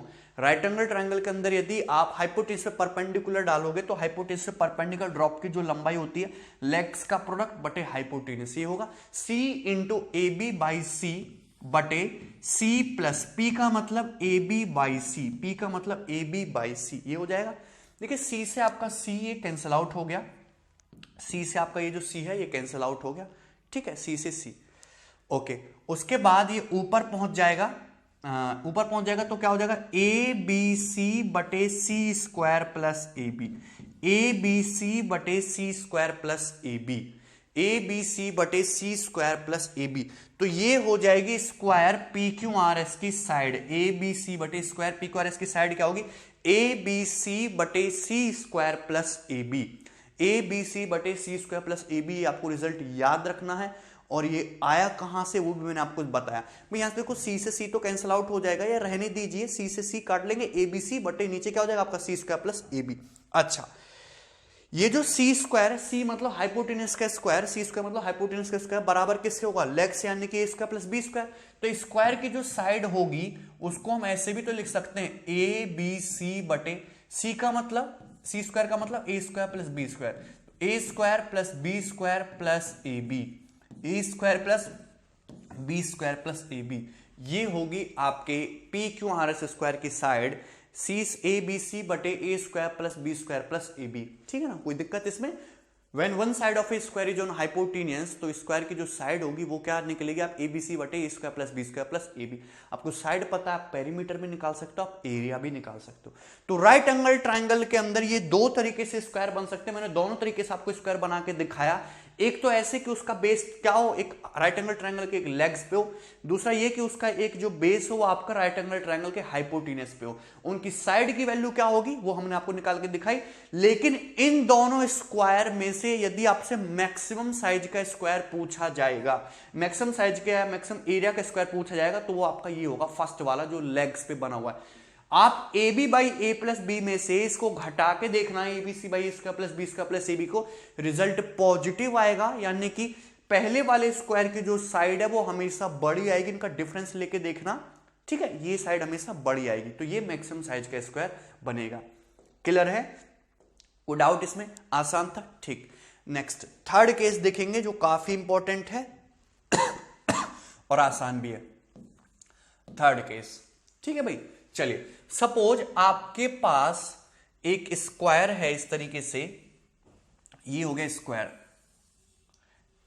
ए सी और ये तुम्हारा बी, ठीक है ना, ए बी सी। इसमें एंगल सी 90 डिग्री है, ठीक है, ये एंगल कितना दिया आपको, 90 डिग्री। चलिए, और इसके अंदर स्क्वायर बना हुआ है फिर इस तरीके से, मतलब स्क्वायर का एक बेस तुम्हारा हाइपोटेनस पे ही है, स्क्वायर का जो बेस है वो हाइपोटेनस पे ही है, P Q R S. So P Q R S is a square, P Q R S is a square, और आपको इस स्क्वायर की साइड निकालनी है। आपको क्या निकालनी है? इस स्क्वायर की साइड निकालनी है, ठीक है। कोई दिक्कत नहीं है। स्क्वायर की साइड को हमने मान लिया कि थोड़ी देर के लिए स्क्वायर की साइड क्या है, स्मॉल ए। स्क्वायर की साइड क्या मान लिया हमने, स्मॉल ए। स्क्वायर की साइड क्या मान लिया हमने, स्मॉल ए। ठीक है, P Q R S square की साइड क्या है, स्मॉल ए मान ली। अब आप कहोगे कि ये तो हम करा चुके हैं, नहीं, इसमें आपको दूसरा डाटा गिवन है। इसमें आपको क्यूब ए आर दिया हुआ है आपको x और बी क्यू दिया हुआ है आपको y। अब बतानी है आपको स्क्वायर की साइड x और y की टर्म में। ए आर ये डिस्टेंस दी हुई है आपको x, क्यू बी ये डिस्टेंस दी हुई है आपको y, और अब आपको बताना है इस P Q R S square की साइड पता है तो पेरीमीटर भी बता दोगे और एरिया भी बता दोगे। क्लियर है? तो यहां पे जितने भी ट्रायंगल आपको दिखाई दे रहे हैं सारे के सारे सिमिलर हैं, सिमिलरिटी से ही बता रहे हैं। अगर सपोज ये एंगल आपका थीटा है तो ये एंगल कितने का होगा, 90 का होगा। भाई स्क्वायर का हर एक एंगल 90। ये कितना होगा, 90 माइनस थीटा। अगर ये थीटा है, ये 90 है, तो ये एंगल ऑटोमेटिकली कितना हो जाएगा, 90 माइनस थीटा। ये एंगल कितना हो जाएगा, 90। 90, तो ये कितने बचा तुम्हारा, थीटा। अगर मैं यहां पे दो ट्रायंगल देखूं, triangle P Q B, triangle A R S, triangle P Q B, triangle A R S, triangle P Q B, triangle A R S, दोनों के दोनों सिमिलर हैं। क्यों, theta 90 minus theta, theta 90 minus theta, तो इनकी corresponding side का ratio भी बराबर होगा। नीचे वाले ट्रायंगल में थीटा के सामने ए, बड़े वाले ट्रायंगल में सॉरी ऊपर वाले ट्रायंगल में थीटा के सामने एक्स, इस वाले ट्रायंगल में 90 माइनस थीटा के सामने वाई, ऊपर वाले ट्रायंगल में 90 माइनस थीटा के सामने स्क्वायर की साइड ए। तो यहां से ए स्क्वायर बराबर कितना आ गया आपका एक्स इंटू वाई, और ए बराबर कितना आ जाएगा आपका अंडर रूट एक्स वाई। तो ये हो जाएगी आपकी स्क्वायर की साइड ए बराबर under root x y. Square की साइड स्मॉल ए बराबर कितना आ जाएगा आपका under root x y. A बराबर अंडर रूट एक्स वाई। किसी तरह की कोई दिक्कत इसमें, इस पे सवाल आपका बन सकता है। ठीक है, सपोज आपसे ये दे दिया कि एक्स जो है तुम्हारा वो आपका 8 सेंटीमीटर है, क्लियर है, और ये जो है वाई ये तुम्हारा 18 सेंटीमीटर है। तो बताइए स्क्वायर की साइड क्या है। तो आप बहुत इजीली आसानी से बता सकते हो कि ये एक्स 8 दे दी, 18 दे दी, तो स्क्वायर की साइड कितनी हो जाएगी, अंडर रूट 8 इंटू 18, ठीक है ना, 144 का अंडर रूट 12 सेंटीमीटर। स्क्वायर की साइड आसानी से आ जाएगी 12 सेंटीमीटर, ठीक है ना। तो ये सारे केसेस हैं, ये आपको याद रखने हैं, ठीक है ना। एक इंपॉर्टेंट चीज और है, उसको और देखते हैं, ठीक है ना। 3 केसेस हम आपको बता चुके हैं कि राइट एंगल ट्रायंगल के अंदर स्क्वायर किस किस तरीके से बनेगा। Next case number 4।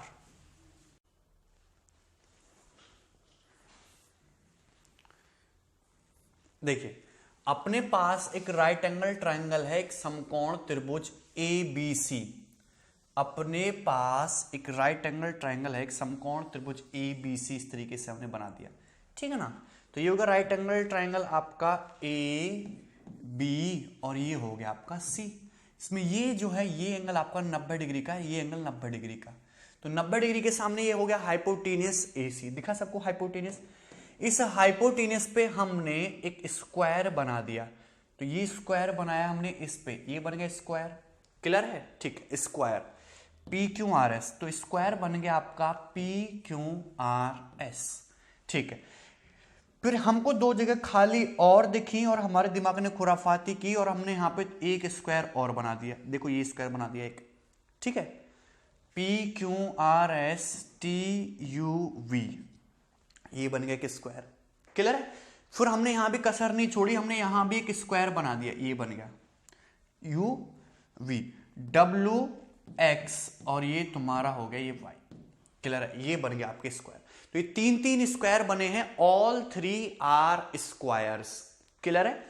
इनके एरिया है, इसका एरिया S1, इसका एरिया इसका एरिया S1, इसका एरिया S2, और इसका एरिया है आपका S। इन तीनों के ये एरिया है, क्लियर है।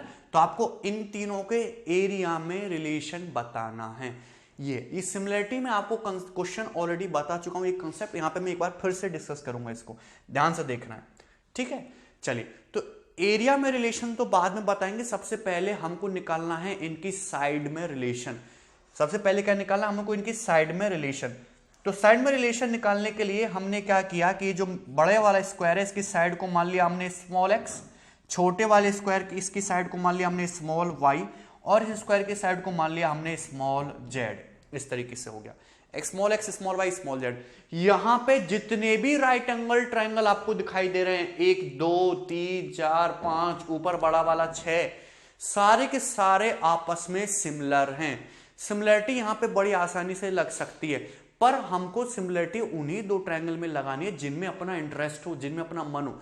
तो हम सिमिलरिटी जो लगाएंगे जो ट्रायंगल की, जो इन तीनों स्क्वायर की साइड को आपस में रिलेट करता हो, तो एक ये ट्रायंगल और एक ये ट्रायंगल, हम इन दोनों ट्रायंगल में सिमिलरिटी लगाएंगे।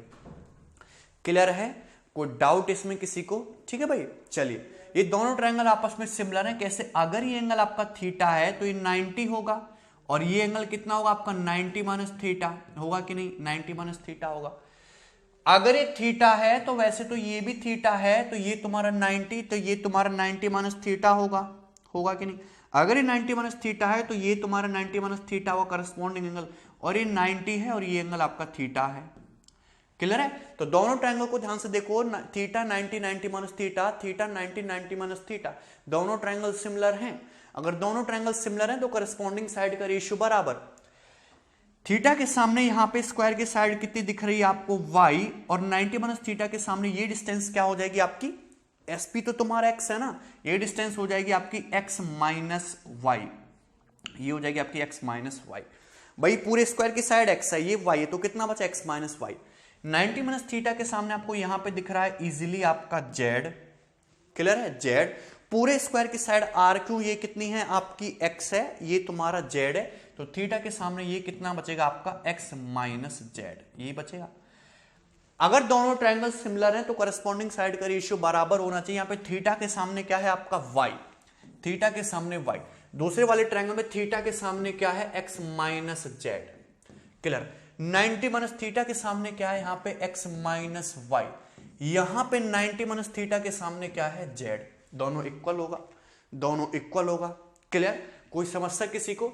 देखेंगे ध्यान से, तो y z बराबर आ जाएगा आपका, मल्टीप्लाई करेंगे x square minus x y minus z x plus y z, ये आ जाएगा।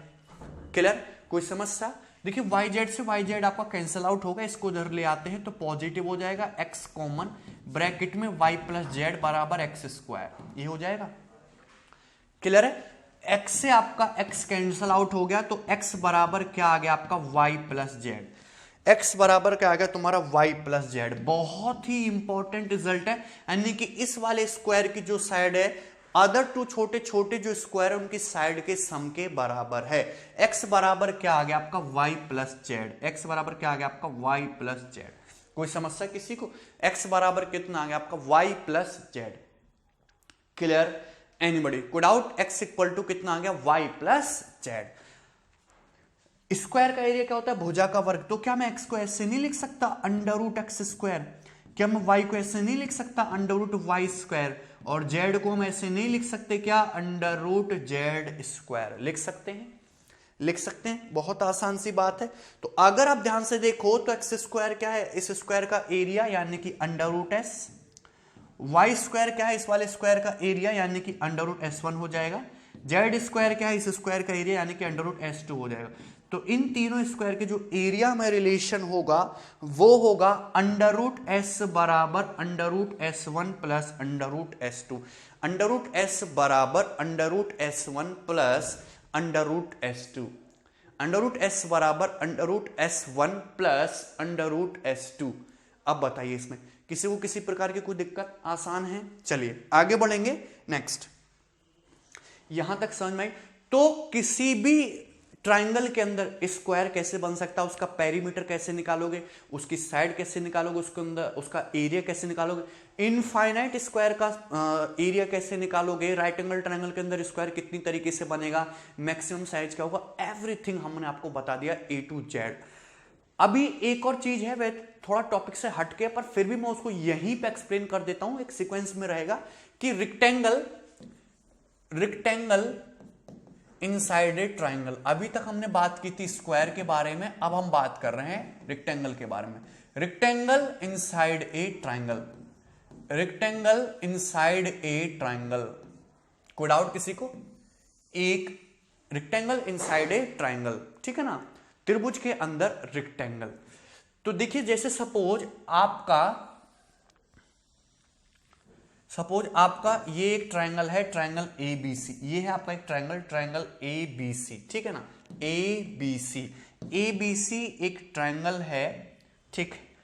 और इस ट्रायंगल का ये जो बेस BC है ये है आपका x, ये जो बेस BC है ये है आपका x, और इससे करस्पॉन्डिंग ये जो हाइट है ये हाइट है y, इससे करस्पॉन्डिंग ये जो हाइट है ये है y। और इस बेस पे आपका एक रेक्टेंगल बना हुआ है, एक आयत बना हुआ है, ये बना हुआ है रेक्टेंगल, ये बना हुआ है रेक्टेंगल। रेक्टेंगल का नाम देता हूं मैं PQRS, ठीक है ना। So PQRS is a rectangle, PQRS is a rectangle, PQRS is a rectangle of maximum size या maximum area on base BC of triangle ABC। Triangle ABC के बेस BC पर एक रेक्टेंगल बना हुआ PQRS जो मैक्सिमम एरिया का है। तो इस रेक्टेंगल PQRS का एरिया, रेक्टेंगल का क्षेत्रफल कितना होगा, इस आयत का क्षेत्रफल कितना होगा, ये आपसे पूछा है। देखिए ध्यान से, स्क्वायर की बात मैं आपको समझा चुका हूं कि स्क्वायर में जो बनेगा ट्रायंगल की तीनों साइड पे बनाओगे तो अलग अलग साइड का आएगा स्क्वायर। लेकिन रेक्टेंगल के केस में क्या है कि ये है आपका एक ट्रायंगल के अंदर बना है रेक्टेंगल है आपका मैक्सिमम साइज का। तो चाहे रेक्टेंगल को हम कहीं भी बना ले, यहां समझाता हूं मैं, ये आपके पास ट्रायंगल है, ट्रायंगल ABC, ये आपके पास है एक ट्रायंगल ABC, ये है आपका सेम ट्रायंगल, सेम वही ट्रायंगल ABC। और तीसरा भी छोड़ो, चलो दो ट्रायंगल बन गए आपके, ठीक है। तो हमने एक बार बनाया PQRS पे एक रेक्टेंगल, हमने बनाया एक बार आपका साइड ये AC पे एक रेक्टेंगल, इस तरीके से ये रेक्टेंगल बने। दोनों के दोनों रेक्टेंगल का एरिया आपस में बराबर होगा। चाहे आप साइड AC पे भी रेक्टेंगल बना लो, सपोज हमने यहां पे AC पे भी एक रेक्टेंगल बना लिया, तीनों के तीनों जो रेक्टेंगल होंगे, तीनों के तीनों जो आयत होंगे, इनका आपस में क्षेत्रफल बराबर होगा, तीनों बराबर क्षेत्रफल के होंगे आयत। यानी कि किसी भी ट्रायंगल के अंदर किसी भी बेस पे आप रेक्टेंगल बनाने की कोशिश करते हो, मैक्सिमम साइज का रेक्टेंगल, तो उस रेक्टेंगल का जो एरिया होगा वो हमेशा ओरिजिनल ट्रायंगल के एरिया का हाफ होगा, वो ओरिजिनल ट्रायंगल के एरिया का आधा होगा। क्लियर है कि नहीं, कोई डाउट इसमें? किसी भी ट्रायंगल के अंदर यदि आप मैक्सिमम साइज का एक रेक्टेंगल बनाने की कोशिश करते हो किसी भी बेस पे, किसी भी साइड पे, तो उस रेक्टेंगल का जो एरिया होगा वो आपके ओरिजिनल ट्रायंगल के एरिया का हाफ होगा। इस स्टेटमेंट को आप लिख लेना, ठीक है ना। ठीक, चलिए समझते हैं ऐसा क्यों। किसी भी ट्रायंगल के अंदर जो आप वो बनाने की कोशिश करोगे, मैक्सिमम साइज का रेक्टेंगल बनाने की कोशिश करोगे ट्रायंगल के किसी भी साइड पे, चाहे AB पे, चाहे BC पे, चाहे AC पे, उस रेक्टेंगल का जो एरिया होगा वो पूरे ओरिजिनल ट्रायंगल के एरिया का आधा होगा। यानी कि मैं लिख देता हूं area of rectangle PQRS, area of rectangle PQRS equal to, area of rectangle PQRS equal to 1/2 of area of triangle ABC, triangle ABC के एरिया का आधा होगा, ट्रायंगल ABC के एरिया का आधा होगा। ठीक है भाई, कोई डाउट इसमें किसी को? और ये बात आई कहां से है ये भी मैं आपको प्रूफ करके बताऊंगा, ये आया कहां से, ठीक है ना। सिंपलेस्ट मेथड में आपको बताऊंगा, देखिए ध्यान से। सपोज आपके पास ये एक ट्रायंगल है, ये है ट्रायंगल ABC, ट्रायंगल ABC, इसमें बना हुआ है आपका एक रेक्टेंगल बना दिया हमने, एक आयत बना दिया, ये बना दिया हमने रेक्टेंगल PQRS। अब इस ट्रायंगल का जो बेस है वो कितना है आपका x है, और इस ट्रायंगल की जो हाइट है बेस x के करस्पॉन्डेंस वो y है, हाइट है y। क्लियर है भाई? चलिए, हमको नहीं पता रेक्टेंगल की लंबाई और चौड़ाई क्या है, मैंने रेक्टेंगल की लेंथ को मान लिया कि रेक्टेंगल की जो लंबाई है वो L है, रेक्टेंगल की लंबाई L है, और रेक्टेंगल की जो चौड़ाई है वो B है। अलग अलग होंगी ना, रेक्टेंगल की लंबाई को हमने L मान लिया, रेक्टेंगल की चौड़ाई को हमने B मान लिया। क्लियर है? आपको यहां पे दो ट्रायंगल दिखाई दे रहे हैं, ट्रायंगल ASR और ट्रायंगल ABC, दोनों के दोनों ट्रायंगल सिमिलर है भाई, त्रिभुज ASR और त्रिभुज ABC, त्रिभुज ASR और त्रिभुज ABC दोनों के दोनों ट्रायंगल सिमिलर हैं। अगर सिमिलर हैं तो करस्पॉन्डिंग साइड का रेशियो बराबर। कैसे सिमिलर है? ये वाला एंगल तो दोनों में कॉमन है ही, ये वाला एंगल इसके इक्वल करस्पॉन्डिंग एंगल और ये वाला एंगल इसके एंगल इक्वल करस्पॉन्डिंग एंगल। तो इसमें एंगल ए के सामने छोटे वाले ट्रायंगल में क्या दिख रहा है? L। बड़े वाले ट्रायंगल में इसी एंगल के सामने क्या दिख रहा है आपको? X बराबर। क्लियर है? अच्छा, यदि हम यहां से परपेंडिकुलर इस तरीके से डालते हैं तो ये सपोज परपेंडिकुलर है आपका ये AD, तो छोटे वाले ट्रायंगल की जो हाइट है, छोटे वाले ट्रायंगल की ये जो हाइट है ये कितनी बची तुम्हारी? ये बची आपकी y माइनस बी। छोटे वाले ट्रायंगल की हाइट y माइनस बी। तो छोटे वाले ट्रायंगल की हाइट कितनी है? y minus b. और बड़े वाले ट्रायंगल की हाइट कंप्लीट कितनी है? y। ये y ये इक्वल होना चाहिए, ये इक्वल होना चाहिए। कोई समस्या इसमें?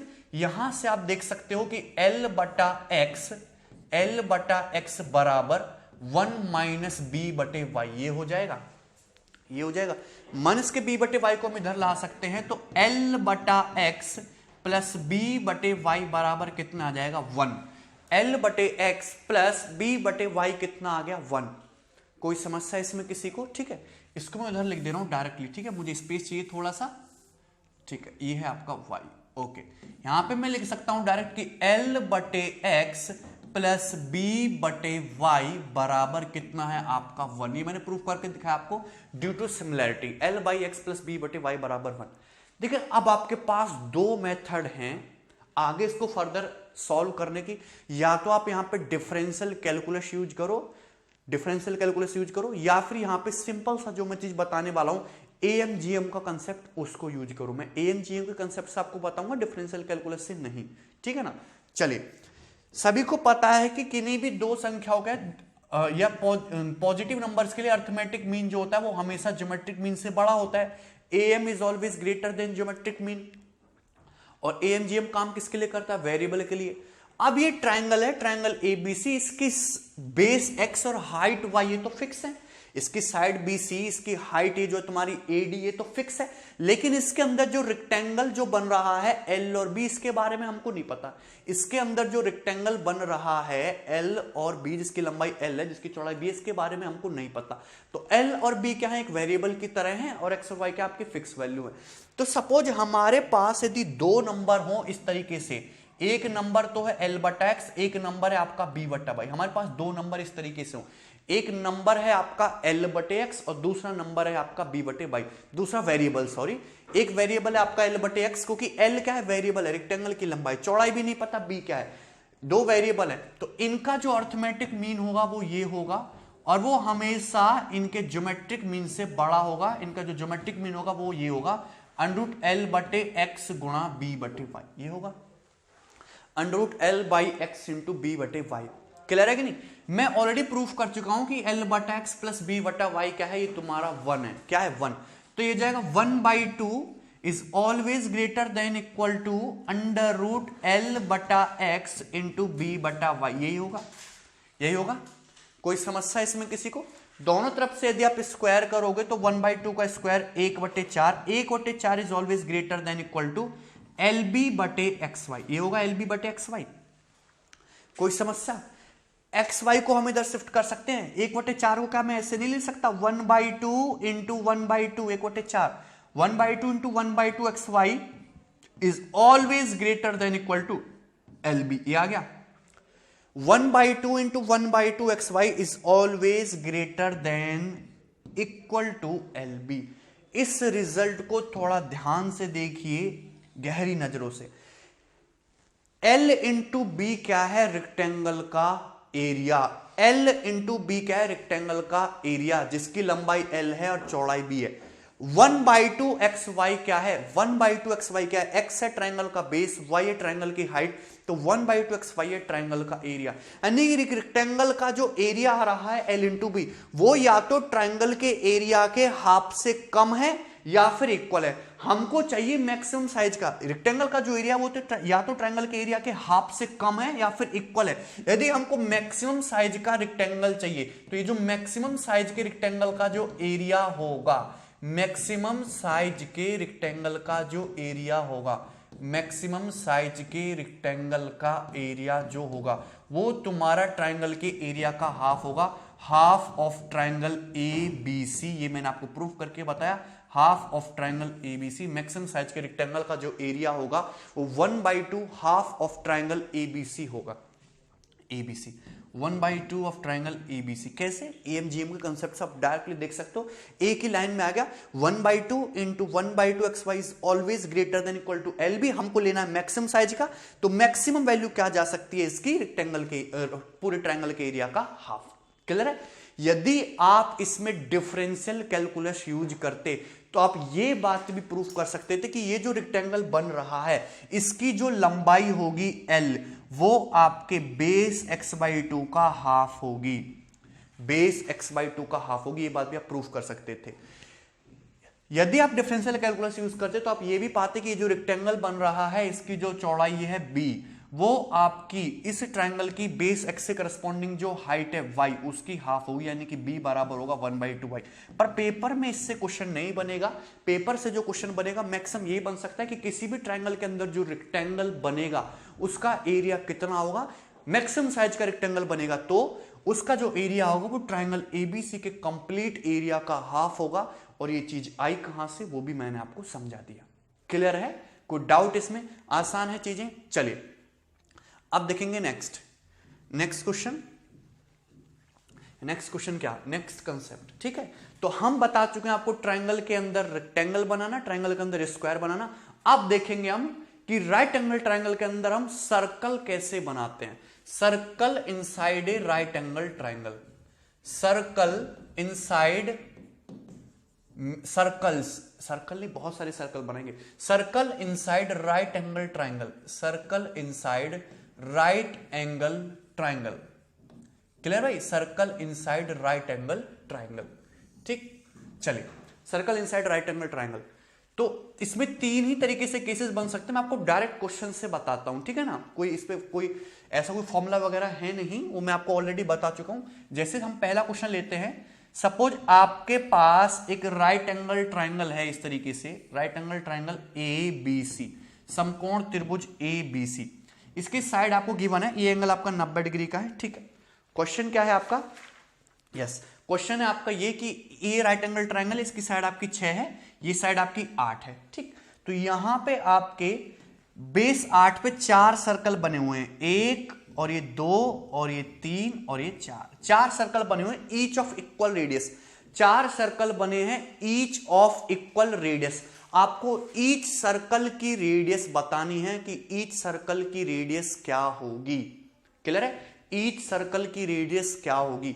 तो मैं आपको ऑलरेडी बता चुका हूं कि यदि किसी भी ट्रायंगल के अंदर किसी भी बेस पे आप यदि सर्कल बनाते हो और ईच सर्कल की रेडियस बराबर है तो उसकी रेडियस निकालने का डायरेक्ट जो फॉर्मूला है R बराबर, एरिया को इक्वेट करके लगाना है, R बराबर डेल्टा बटे S plus n-1 into H। ये हम बता चुके हैं आपको डायरेक्टली। R बराबर डेल्टा बटे S प्लस n-1 जहां पर डेल्टा क्या है? ट्रायंगल का एरिया, S क्या है? सेमी पेरीमीटर, n क्या है? नंबर ऑफ सर्कल, और H क्या है? जिस बेस पे हम सर्कल बना रहे हैं उसके करस्पॉन्डिंग हाइट, जिस बेस पे हम सर्कल बना रहे हैं उसके करस्पॉन्डिंग हाइट। ठीक है, आप यहां पे ये आया उसी चीज से, एरिया को इक्वेट करना है। ठीक है ना, इनके सबके सेंटर्स को मिला लीजिए। हम इनके सेंटर्स को इस तरीके से मिला लेंगे तो ये तो बन जाएगा एक आपका ट्रेपेजियम, और एक बन जाएगा आपका ये, और एक हो जाएगा आपका ये ट्रायंगल। इन सब के एरिया को इक्वल रख दीजिए तो वो आएगा, वहां से डायरेक्ट फॉर्मूला, वो रिजल्ट वही आने वाला है। क्लियर है कि नहीं? तो आपको यदि इन ईच सर्कल की रेडियस बतानी तो आप 2 सेकंड में इसका आंसर बता सकते हो, कुछ भी करने की जरूरत नहीं है। इस ट्रायंगल का एरिया कितना होगा? 8 × 48, 48 बटा 2 कितना होगा तुम्हारा? 24। सेमी पेरीमीटर कितना होगा? 8 और 4 14, और ये हाइपोटेनस कितना होगा तुम्हारा? 10 12। सेमी पेरीमीटर कितना होगा तुम्हारा? 12 प्लस n-1, टोटल 4 सर्कल है तो 4 - 1 का हो जाएगा 3। हाइट कितनी है? हाइट है इसकी 6। भाई हाइट कितनी है? बेस 8 पे हाइट कितनी है तुम्हारी? 6। तो स्मॉल r बराबर हो जाएगा 24 बटे 6 × 18 प्लस 12 30, 6 चौक 24, 6 पंजे 30। तो स्मॉल r बराबर आ जाएगा 4/5 यानी कि 0.8 सेंटीमीटर। तो ईच सर्कल की जो रेडियस है वो कितनी आ गई? 0.8 सेंटीमीटर। ठीक है, तो एक सवाल तो इस तरीके से आपका बन सकता है पेपर में। क्लियर? किसी को कोई समस्या? ठीक। दूसरा देखेंगे, सपोज आपको एक राइट एंगल ट्राइंगल दिया है, एक समकोण त्रिभुज दिया है। सेम क्वेश्चन है भाई, सेम ही क्वेश्चन है। सपोज आपको एक राइट एंगल ट्राइंगल दिया है इस तरीके से, समकोण त्रिभुज। ये होगा समकोण त्रिभुज A B C, right angle triangle A B C. इसमें ये जो एंगल है भाई, ये एंगल आपका 90 डिग्री का, दिस एंगल इज 90 डिग्री। ठीक है, और इसकी साइड दे रखी है कितनी, इसकी साइड दे रखी है आपको, ये मान लेते हैं 8 15 17। ये 8 है, ये 15 है, तो ये कितना हो जाएगा 17। ठीक है भाई, चलिए। और यहां पे आपके 5 सर्कल बने हुए, इस पर यहां पे बने हुए 5 सर्कल, 1 2 3 4 और ये 5 circle each of equal radius. आपको ईच सर्कल की रेडियस बतानी है क्या है, तो सिंपल सा फॉर्मूला, एरिया को इक्वेट रखना था यहां भी। वैसे यहां पे और भी तरीके होते हैं निकालने के, एंगल बाइसेक्टर थ्योरम लगा सकते हो, लेकिन वो राइट एंगल ट्रायंगल में ही काम करेगा अच्छे तरीके से। जो बेस्ट मेथड है वो एरिया को इक्वेट करके करना है। ठीक है ना, यहां से स्मॉल आर बराबर कैसे निकालोगे इस ट्रायंगल का एरिया, 15 120 बटा 2 कितना हो जाएगा तुम्हारा 60 बटे S semi perimeter, 15 plus 8 23 plus 17 40 बटा 2 20 हो गया semi perimeter, plus n-1 total 5 circle है, 5 - 1 4। हाइट कितनी है देखो, बेस 8 है, उस पर हाइट कितनी तुम्हारी 15 h। तो स्मॉल आर बराबर 60 बटे 15 चौका 60 प्लस 20 80। तो स्मॉल आर बराबर 60 बटे 80 यानी कि 3 बटे 4। तो स्मॉल आर बराबर आ जाएगा 0.75 सेंटीमीटर। स्मॉल आर कितना आ जाएगा 0.75 सेंटीमीटर। ये ईच सर्कल की रेडियस आ जाएगी। क्लियर? कोई डाउट इसमें? ठीक है, तीसरा केस भी देख लेते हैं, थर्ड केस। तीसरा, इस बार आपके जो सर्कल हैं वो बने हैं सपोज आपके हाइपोटेन्यूस पे बना है। तो सपोज ये आपका एक राइट एंगल ट्राइंगल है, एक समकोण त्रिभुज है, राइट एंगल ट्राइंगल सी। ठीक, इसकी साइड कितनी गिवन है आपको, इसकी साइड गिवन है सपोज आपको 10 24 26। ये साइड है इसकी, ये 10 है, ये 24 है और ये 26 है। साइड है 10 24 26। ठीक, और इसके हाइपोटेन्यूस पे सपोज आपके कितने, ये 5 सर्कल बने हुए हैं, 1 ये 2 और ये 3 ये 4 और ये 5। पांचों circle each of equal radius. आपको ईच सर्कल की रेडियस निकालनी है। सिंपल सा फॉर्मूला, स्मॉल आर बराबर डेल्टा बटे s plus n minus 1h, यही लगेगा। एरिया कितना हो जाएगा 24 दुसाम 240 का हाफ 120 बटे सेमी पेरीमीटर एस 24 और 10 34 प्लस 26 60 बटा 2, ये हो जाएगा 30। कितनी सर्कल बने 1 2 3 4 5 सर्कल बने, 5 - 1 4। हाइट कितनी है, हाइट चाहिए देखो। अब ये देखो, ये इंपॉर्टेंट चीज है, यहां पे आप फंस सकते हो, ध्यान से देखना। यहां पे हाइपोटेन्यूस पे आपके बने हैं ये सर्कल, तो हाइट चाहिए मुझे बेस हाइपोटेन्यूस के अकॉर्डिंग। तो मैं सामने वाले वर्टेक्स से परपेंडिकुलर डालूंगा तो कुछ इस तरीके से जाएगा परपेंडिकुलर। तो मुझे ये हाइट चाहिए, कांटा दूरी चाहिए। तो कांटा दूरी ये जो h है ये कैसे निकलेगी, मैंने रिजल्ट बताया 10 × 24 बटे 26, यही होगा कि नहीं। h बराबर कैसे निकलेगा 10 × 24 बटे 26। 10 × 24 बटे 26 का मतलब 2 से काटेंगे तो 120 बटा 13, 120 बटा 13, 120/13 कितना हो जाएगा 120 बटा 13। तो यहां पर रख देंगे आपका 120 बटे 13। क्लियर है? कोई समस्या इसमें किसी प्रकार की? क्या रख देंगे आप 120 बटे 13। क्लियर? चलिए स्मॉल आर, अच्छा 30 ऊपर नीचे से कॉमन लेके काट देते हैं तो ऊपर से 4 बचेगा, नीचे से 1 और ये तुम्हारा 16 बटे 13। क्लियर है? 16 बटे 13। ठीक है भाई, 4 30 चौक 120, 4 चौक 16। ठीक है, तो स्मॉल आर बराबर 13 चौका 52 और 13 प्लस 16 29, 52/29। स्मॉल आर बराबर 52/29 सेंटीमीटर। ये ईच सर्कल की रेडियस निकल जाएगी। ठीक है, कोई डाउट इसमें? तो मैंने आपको सारी चीजें बता दी। राइट एंगल ट्रायंगल के अंदर स्क्वायर, उसके अंदर रेक्टेंगल, उसके अंदर सर्कल। अब एक और चीज बाकी रह गई, उसको भी देखेंगे। राइट एंगल ट्रायंगल के अंदर सेमी सर्कल कैसे बनता है। Semi circle, semi circle inside a right angle triangle, semi circle inside a right angle triangle, semi circle inside a right angle triangle, समकोण त्रिभुज के अंदर सर्कल। क्लियर है भाई? चलिए, तो राइट एंगल ट्रायंगल के अंदर जो सेमी सर्कल है वो दो तरीके से बन सकता है, ठीक है। तो मैं आपको दोनों केसेस समझाता हूं वन बाय वन। जैसे फर्स्ट केस देखते हैं हम कि सेमी सर्कल बना हुआ है राइट एंगल ट्रायंगल के अंदर, राइट एंगल ट्रायंगल की एक लेग्स पे। तो जैसे आपके सामने एक राइट एंगल ट्रायंगल है, सपोज ये एबीसी एक समकोण त्रिभुज है, एबीसी क्या हो गया? एक समकोण त्रिभुज हो गया, ठीक है भाई। ये एंगल कितने का है आपका? 90 डिग्री का।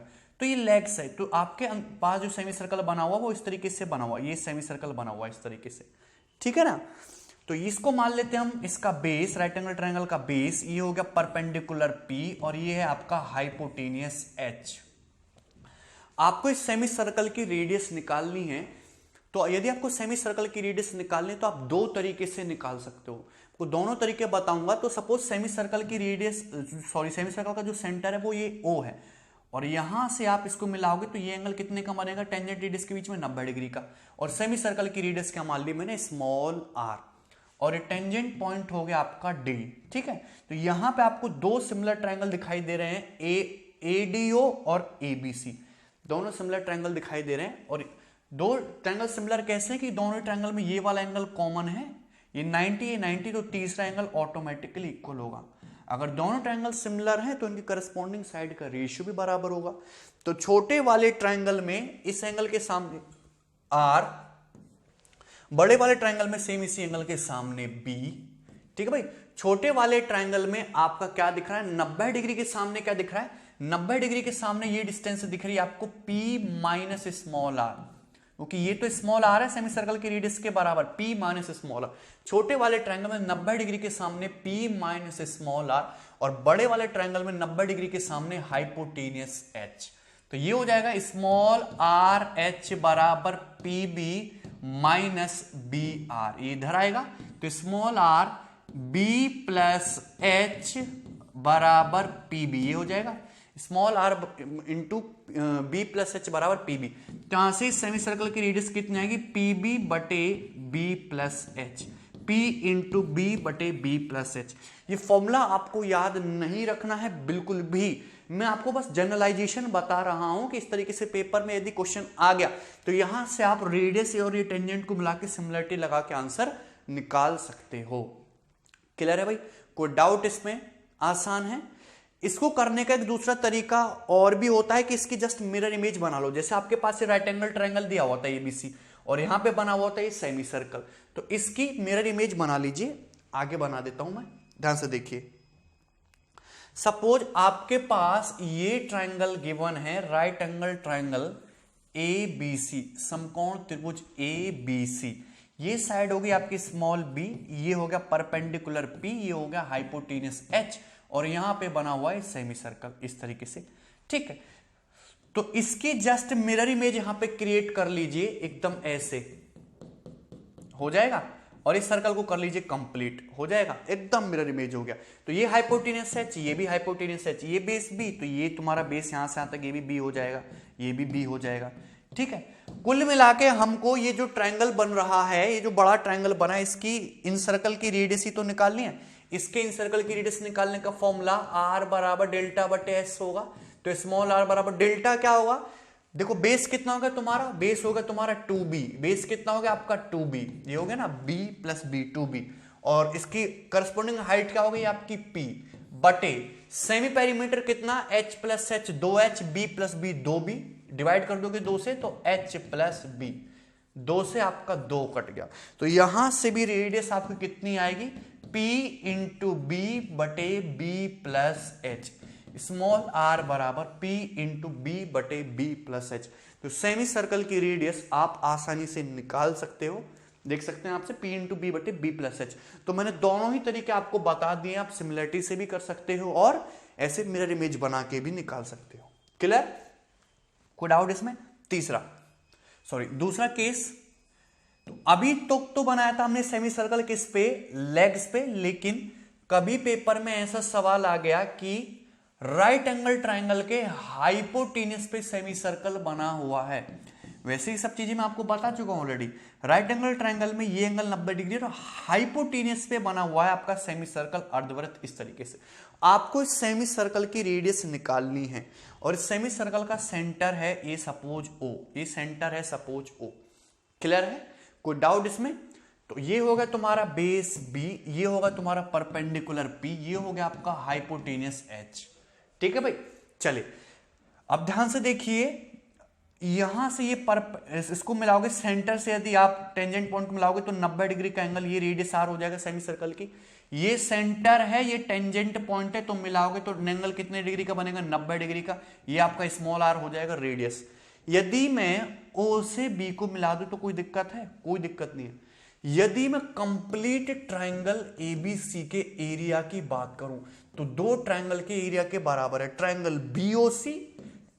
BOC plus triangle AOB plus triangle AOB, इन दोनों ट्रायंगल के एरिया के सम के बराबर है। यदि हम ट्रायंगल एबीसी का एरिया देखें तो है क्या? 1/2 p into b, 1/2 p b. यदि हम ट्रायंगल बीओसी का एरिया देखें, ट्रायंगल बीओसी का एरिया तो है क्या? 1/2 b into r, 1/2 b into r, plus triangle AOB का एरिया क्या है? 1/2 पी इंटू आर। यही हो जाएगा। 1/2 से 1/2 कैंसिल आउट हो जाएगा, तो पी बी बराबर आएगा आपका p plus b into r. ठीक है भाई, इंटू आर। तो स्मॉल आर बराबर आएगा आपका P इंटू पी बटे P plus b. Small r बराबर P इंटू पी बटे P प्लस बी। ये आपके सेमी सर्कल की रेडियस निकल के आएगी P इंटू बी बटे P प्लस बी। कोई समस्या इसमें किसी टाइप की? सो बहुत ही आसान और स्टैंडर्ड रिजल्ट है सारे के सारे। ठीक है, चलिए लास्ट। अब देखना, ये इंपॉर्टेंट है, इससे आपके पेपर में अभी तक सवाल नहीं पूछा गया, ध्यान से समझना। ठीक है, इंपॉर्टेंट चीज है। सपोज ये आपका एक राइट एंगल ट्रायंगल है, एक समकोण त्रिभुज है। ये हो गया right angle triangle A B C, right angle triangle A B C. ठीक है, कोई दिक्कत नहीं है। इसका खींचा है हमने सरकम सर्कल, तो ये हो गया राइट एंगल ट्रायंगल का सरकम सर्कल, परिवृत्त। ये होगा राइट एंगल ट्रायंगल का सरकम सर्कल। क्लियर है? ये हो गया आपके राइट एंगल ट्रायंगल का सरकम सर्कल। तो यहां पे ये तुम्हारा हमने एक सर्कल और डाल दिया, यहां पे ये डल गया, एक सर्कल और डाल दिया हमने, यहां पे ये डल गया। इस तरीके से जो राइट एंगल ट्रायंगल की एक साइड को टच कर रहा है और इसके सरकम सर्कल को टच कर रहा है, और एक सर्कल डाल दिया हमने यहां पे जो इस तरीके से डलेगा, जो इस तरीके से डलेगा।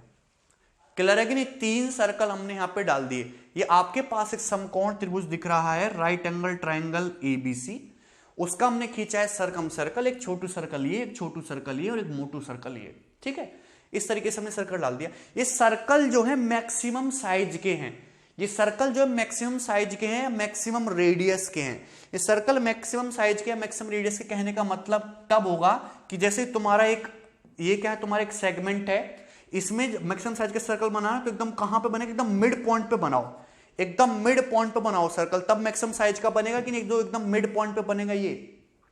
तो जो सर्कल है सारे के सारे मिड पॉइंट्स पे बने हुए मैक्सिमम साइज के, यानी कि ये जो पॉइंट होगा साइड बीसी का मिड पॉइंट होगा, ये जो पॉइंट होगा आपका साइड ए बी का मिड पॉइंट होगा, ये जो पॉइंट होगा साइड ए सी का मिड पॉइंट होगा। मैक्सिमम साइज के सर्कल है, इसकी रेडियस है R1, इसकी रेडियस है R2 और इसकी रेडियस है R3।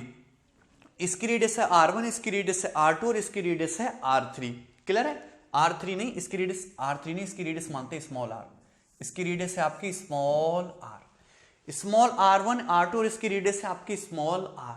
तो रिलेशन होता है स्मॉल r बराबर R1 plus R2 plus √2R1 R2।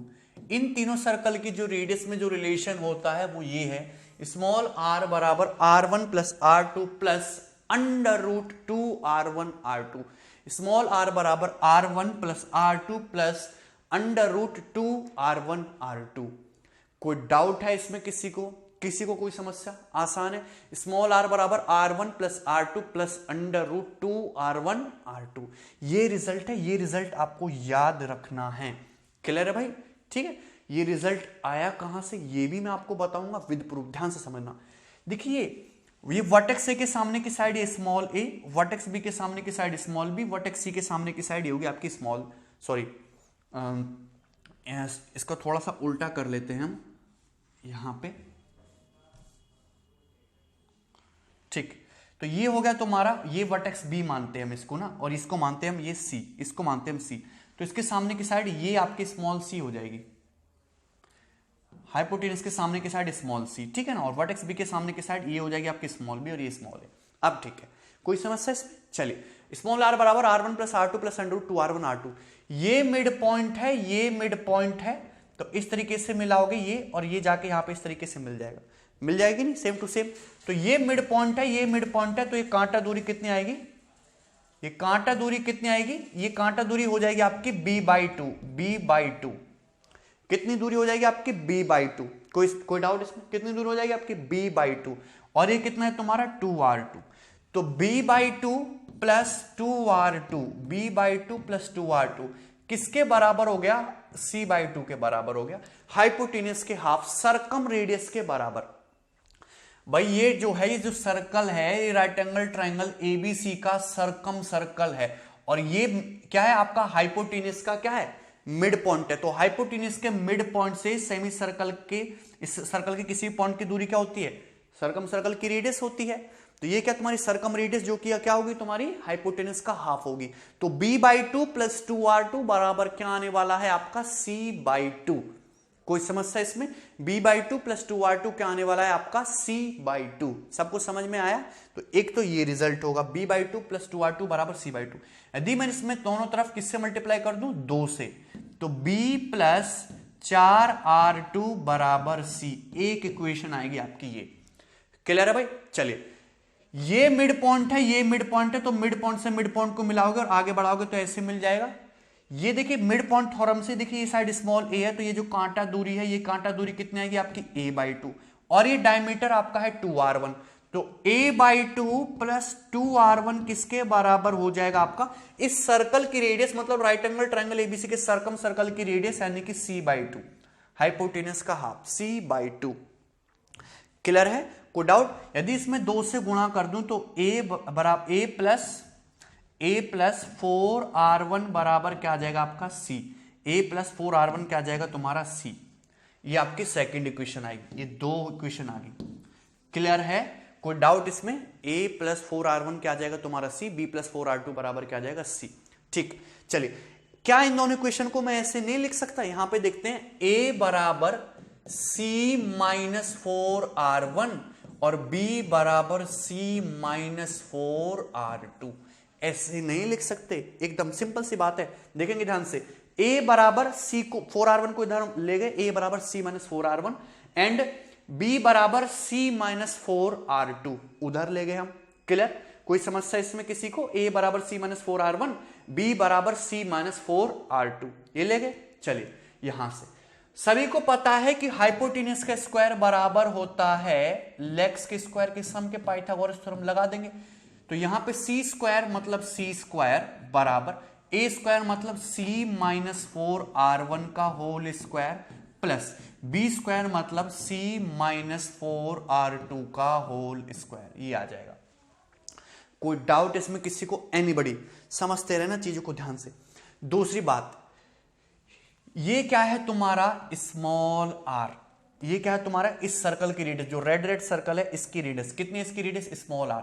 तो यहां से यहां तक ये कितना स्मॉल आर, यहां से यहां तक कितना, इसका सेंटर हो गया ओ, यहां से यहां तक कितना ये तुम्हारा स्मॉल आर। तो ये पूरा डायमीटर कितना हो गया इसका 2r, डायमीटर कितना हो गया 2r। तो ये डायमीटर जो होगा 2r, ये तुम्हारे सरकम रेडियस के बराबर, यानी कि c/2 बराबर 2r, तो c बराबर कितना आ गया आपका 4r, c बराबर कितना आ गया आपका 4r। ठीक है भाई? कोई समस्या इसमें? इस सर्कल का जो डायमीटर है वो कितना है आपका 2r, और ये जो डायमीटर है ये आपके राइट एंगल ट्राइंगल एबीसी के सरकम सर्कल की रेडियस के बराबर है। सरकम सर्कल की रेडियस यानी कि हाइपोटेनस का हाफ, यानी कि c/2 बराबर 2r और c बराबर 4r। ये आया समझ में? तो मुझे पता चल गया कि c जो है तुम्हारा 4r के इक्वल है, तो c की जगह 4r रख दीजिए। सी की जगह 4r रख देंगे तो 4r का स्क्वायर बराबर 4r minus 4r1 square plus 4r minus 4r2 का होल स्क्वायर। यही रिजल्ट होगा, ये होगी नहीं। देखिए 4 यहां भी है, 4 यहां भी है, 4 यहां भी है, तो 4 से 4 तो हट जाएगा, हटा दिया। स्क्वायर खोल देते हैं तो आर स्क्वायर बराबर आएगा आपका r square plus R1 square minus 2r R1 plus r square plus R2 square minus 2r R2। यही हो जाएगा। देखिए एक आर स्क्वायर से आपका आर स्क्वायर कट जाएगा। यहां पे ध्यान से देखेंगे तो जो रिजल्ट है मैं यहां पे लिख दे रहा हूं इस साइड में। क्लियर है? रिजल्ट क्या बना है आपका? रिजल्ट आपका ये बना है, देखिए क्या दिख रहा है आपको, r square small r square minus 2r R1 2r R2 minus का 2r ब्रैकेट में R1 प्लस R2 दिखा, माइनस का 2r ब्रैकेट में R1 प्लस R2। क्लियर है? और यहां पे plus R1 square plus R2 square बराबर 0, ये दिखा, यही है। क्लियर है? R square minus 2r R1 plus R2 plus R1 square plus R2 square बराबर 0। कोई दिक्कत? तो अब ये इक्वेशन बन के आ गई क्वाड्रेटिक इक्वेशन। हमारे पास दो तरीके, या तो हम इसमें श्रीधराचार्य फॉर्मूला लगाएं या थोड़ा स्मार्ट मेथड लगाएं। थोड़ा स्मार्ट मेथड कैसे लगाएं? यदि मैं दोनों तरफ 2r1 R2 ऐड कर देता हूं। हमने दोनों तरफ यहां पे 2r1 R2 ऐड कर दिया। ऐसे मैंने क्यों किया अभी देखना। दोनों तरफ 2r1 R2 ऐड किया, ये देखिए क्या बन गया, ये बन गया आर स्क्वायर माइनस 2 इंटू R1 प्लस R2 और plus R1 square plus R2 square plus 2r1 R2 यानी कि R1 प्लस R2 का होल स्क्वायर बराबर 2r1 R2। यही हो जाएगा, बराबर 2r1 R2। क्लियर है? कोई समस्या इसमें किसी चीज को? अगर आप इस चीज को ध्यान से देखो, ये चीज है क्या, a square minus 2ab plus b square, ये a माइनस बी का होल स्क्वायर है, यानी कि ये चीज है तुम्हारी r minus R1 plus R2 का whole square, r minus R1 plus R2 का होल स्क्वायर, ये चीज है। और 2r1 R2 क्या है आपका, अंडर रूट 2r1 R2 का होल स्क्वायर। यही है, यही है कि नहीं? सही बात है। दोनों तरफ से हम अंडर रूट लेंगे तो r minus R1 plus R2 किसके बराबर जाएगा, जाएगा आपका अंडर रूट 2r1 R2 के। r minus R1 plus R2 किसके बराबर जाएगा, अंडर रूट 2r1 R2 के। तो यहां से स्मॉल r की जो वैल्यू आएगी वो कितनी आएगी, R1 plus R2 plus under root 2r1 R2, R1 plus R2 plus under root 2r1 R2। ये होगी आपके छोटू सर्कल की रेडियस। स्मॉल r बराबर R1 plus R2 plus under root 2r1 R2। Clear है? किसी टाइप की कोई समस्या इसमें किसी को? सो बहुत आसान है।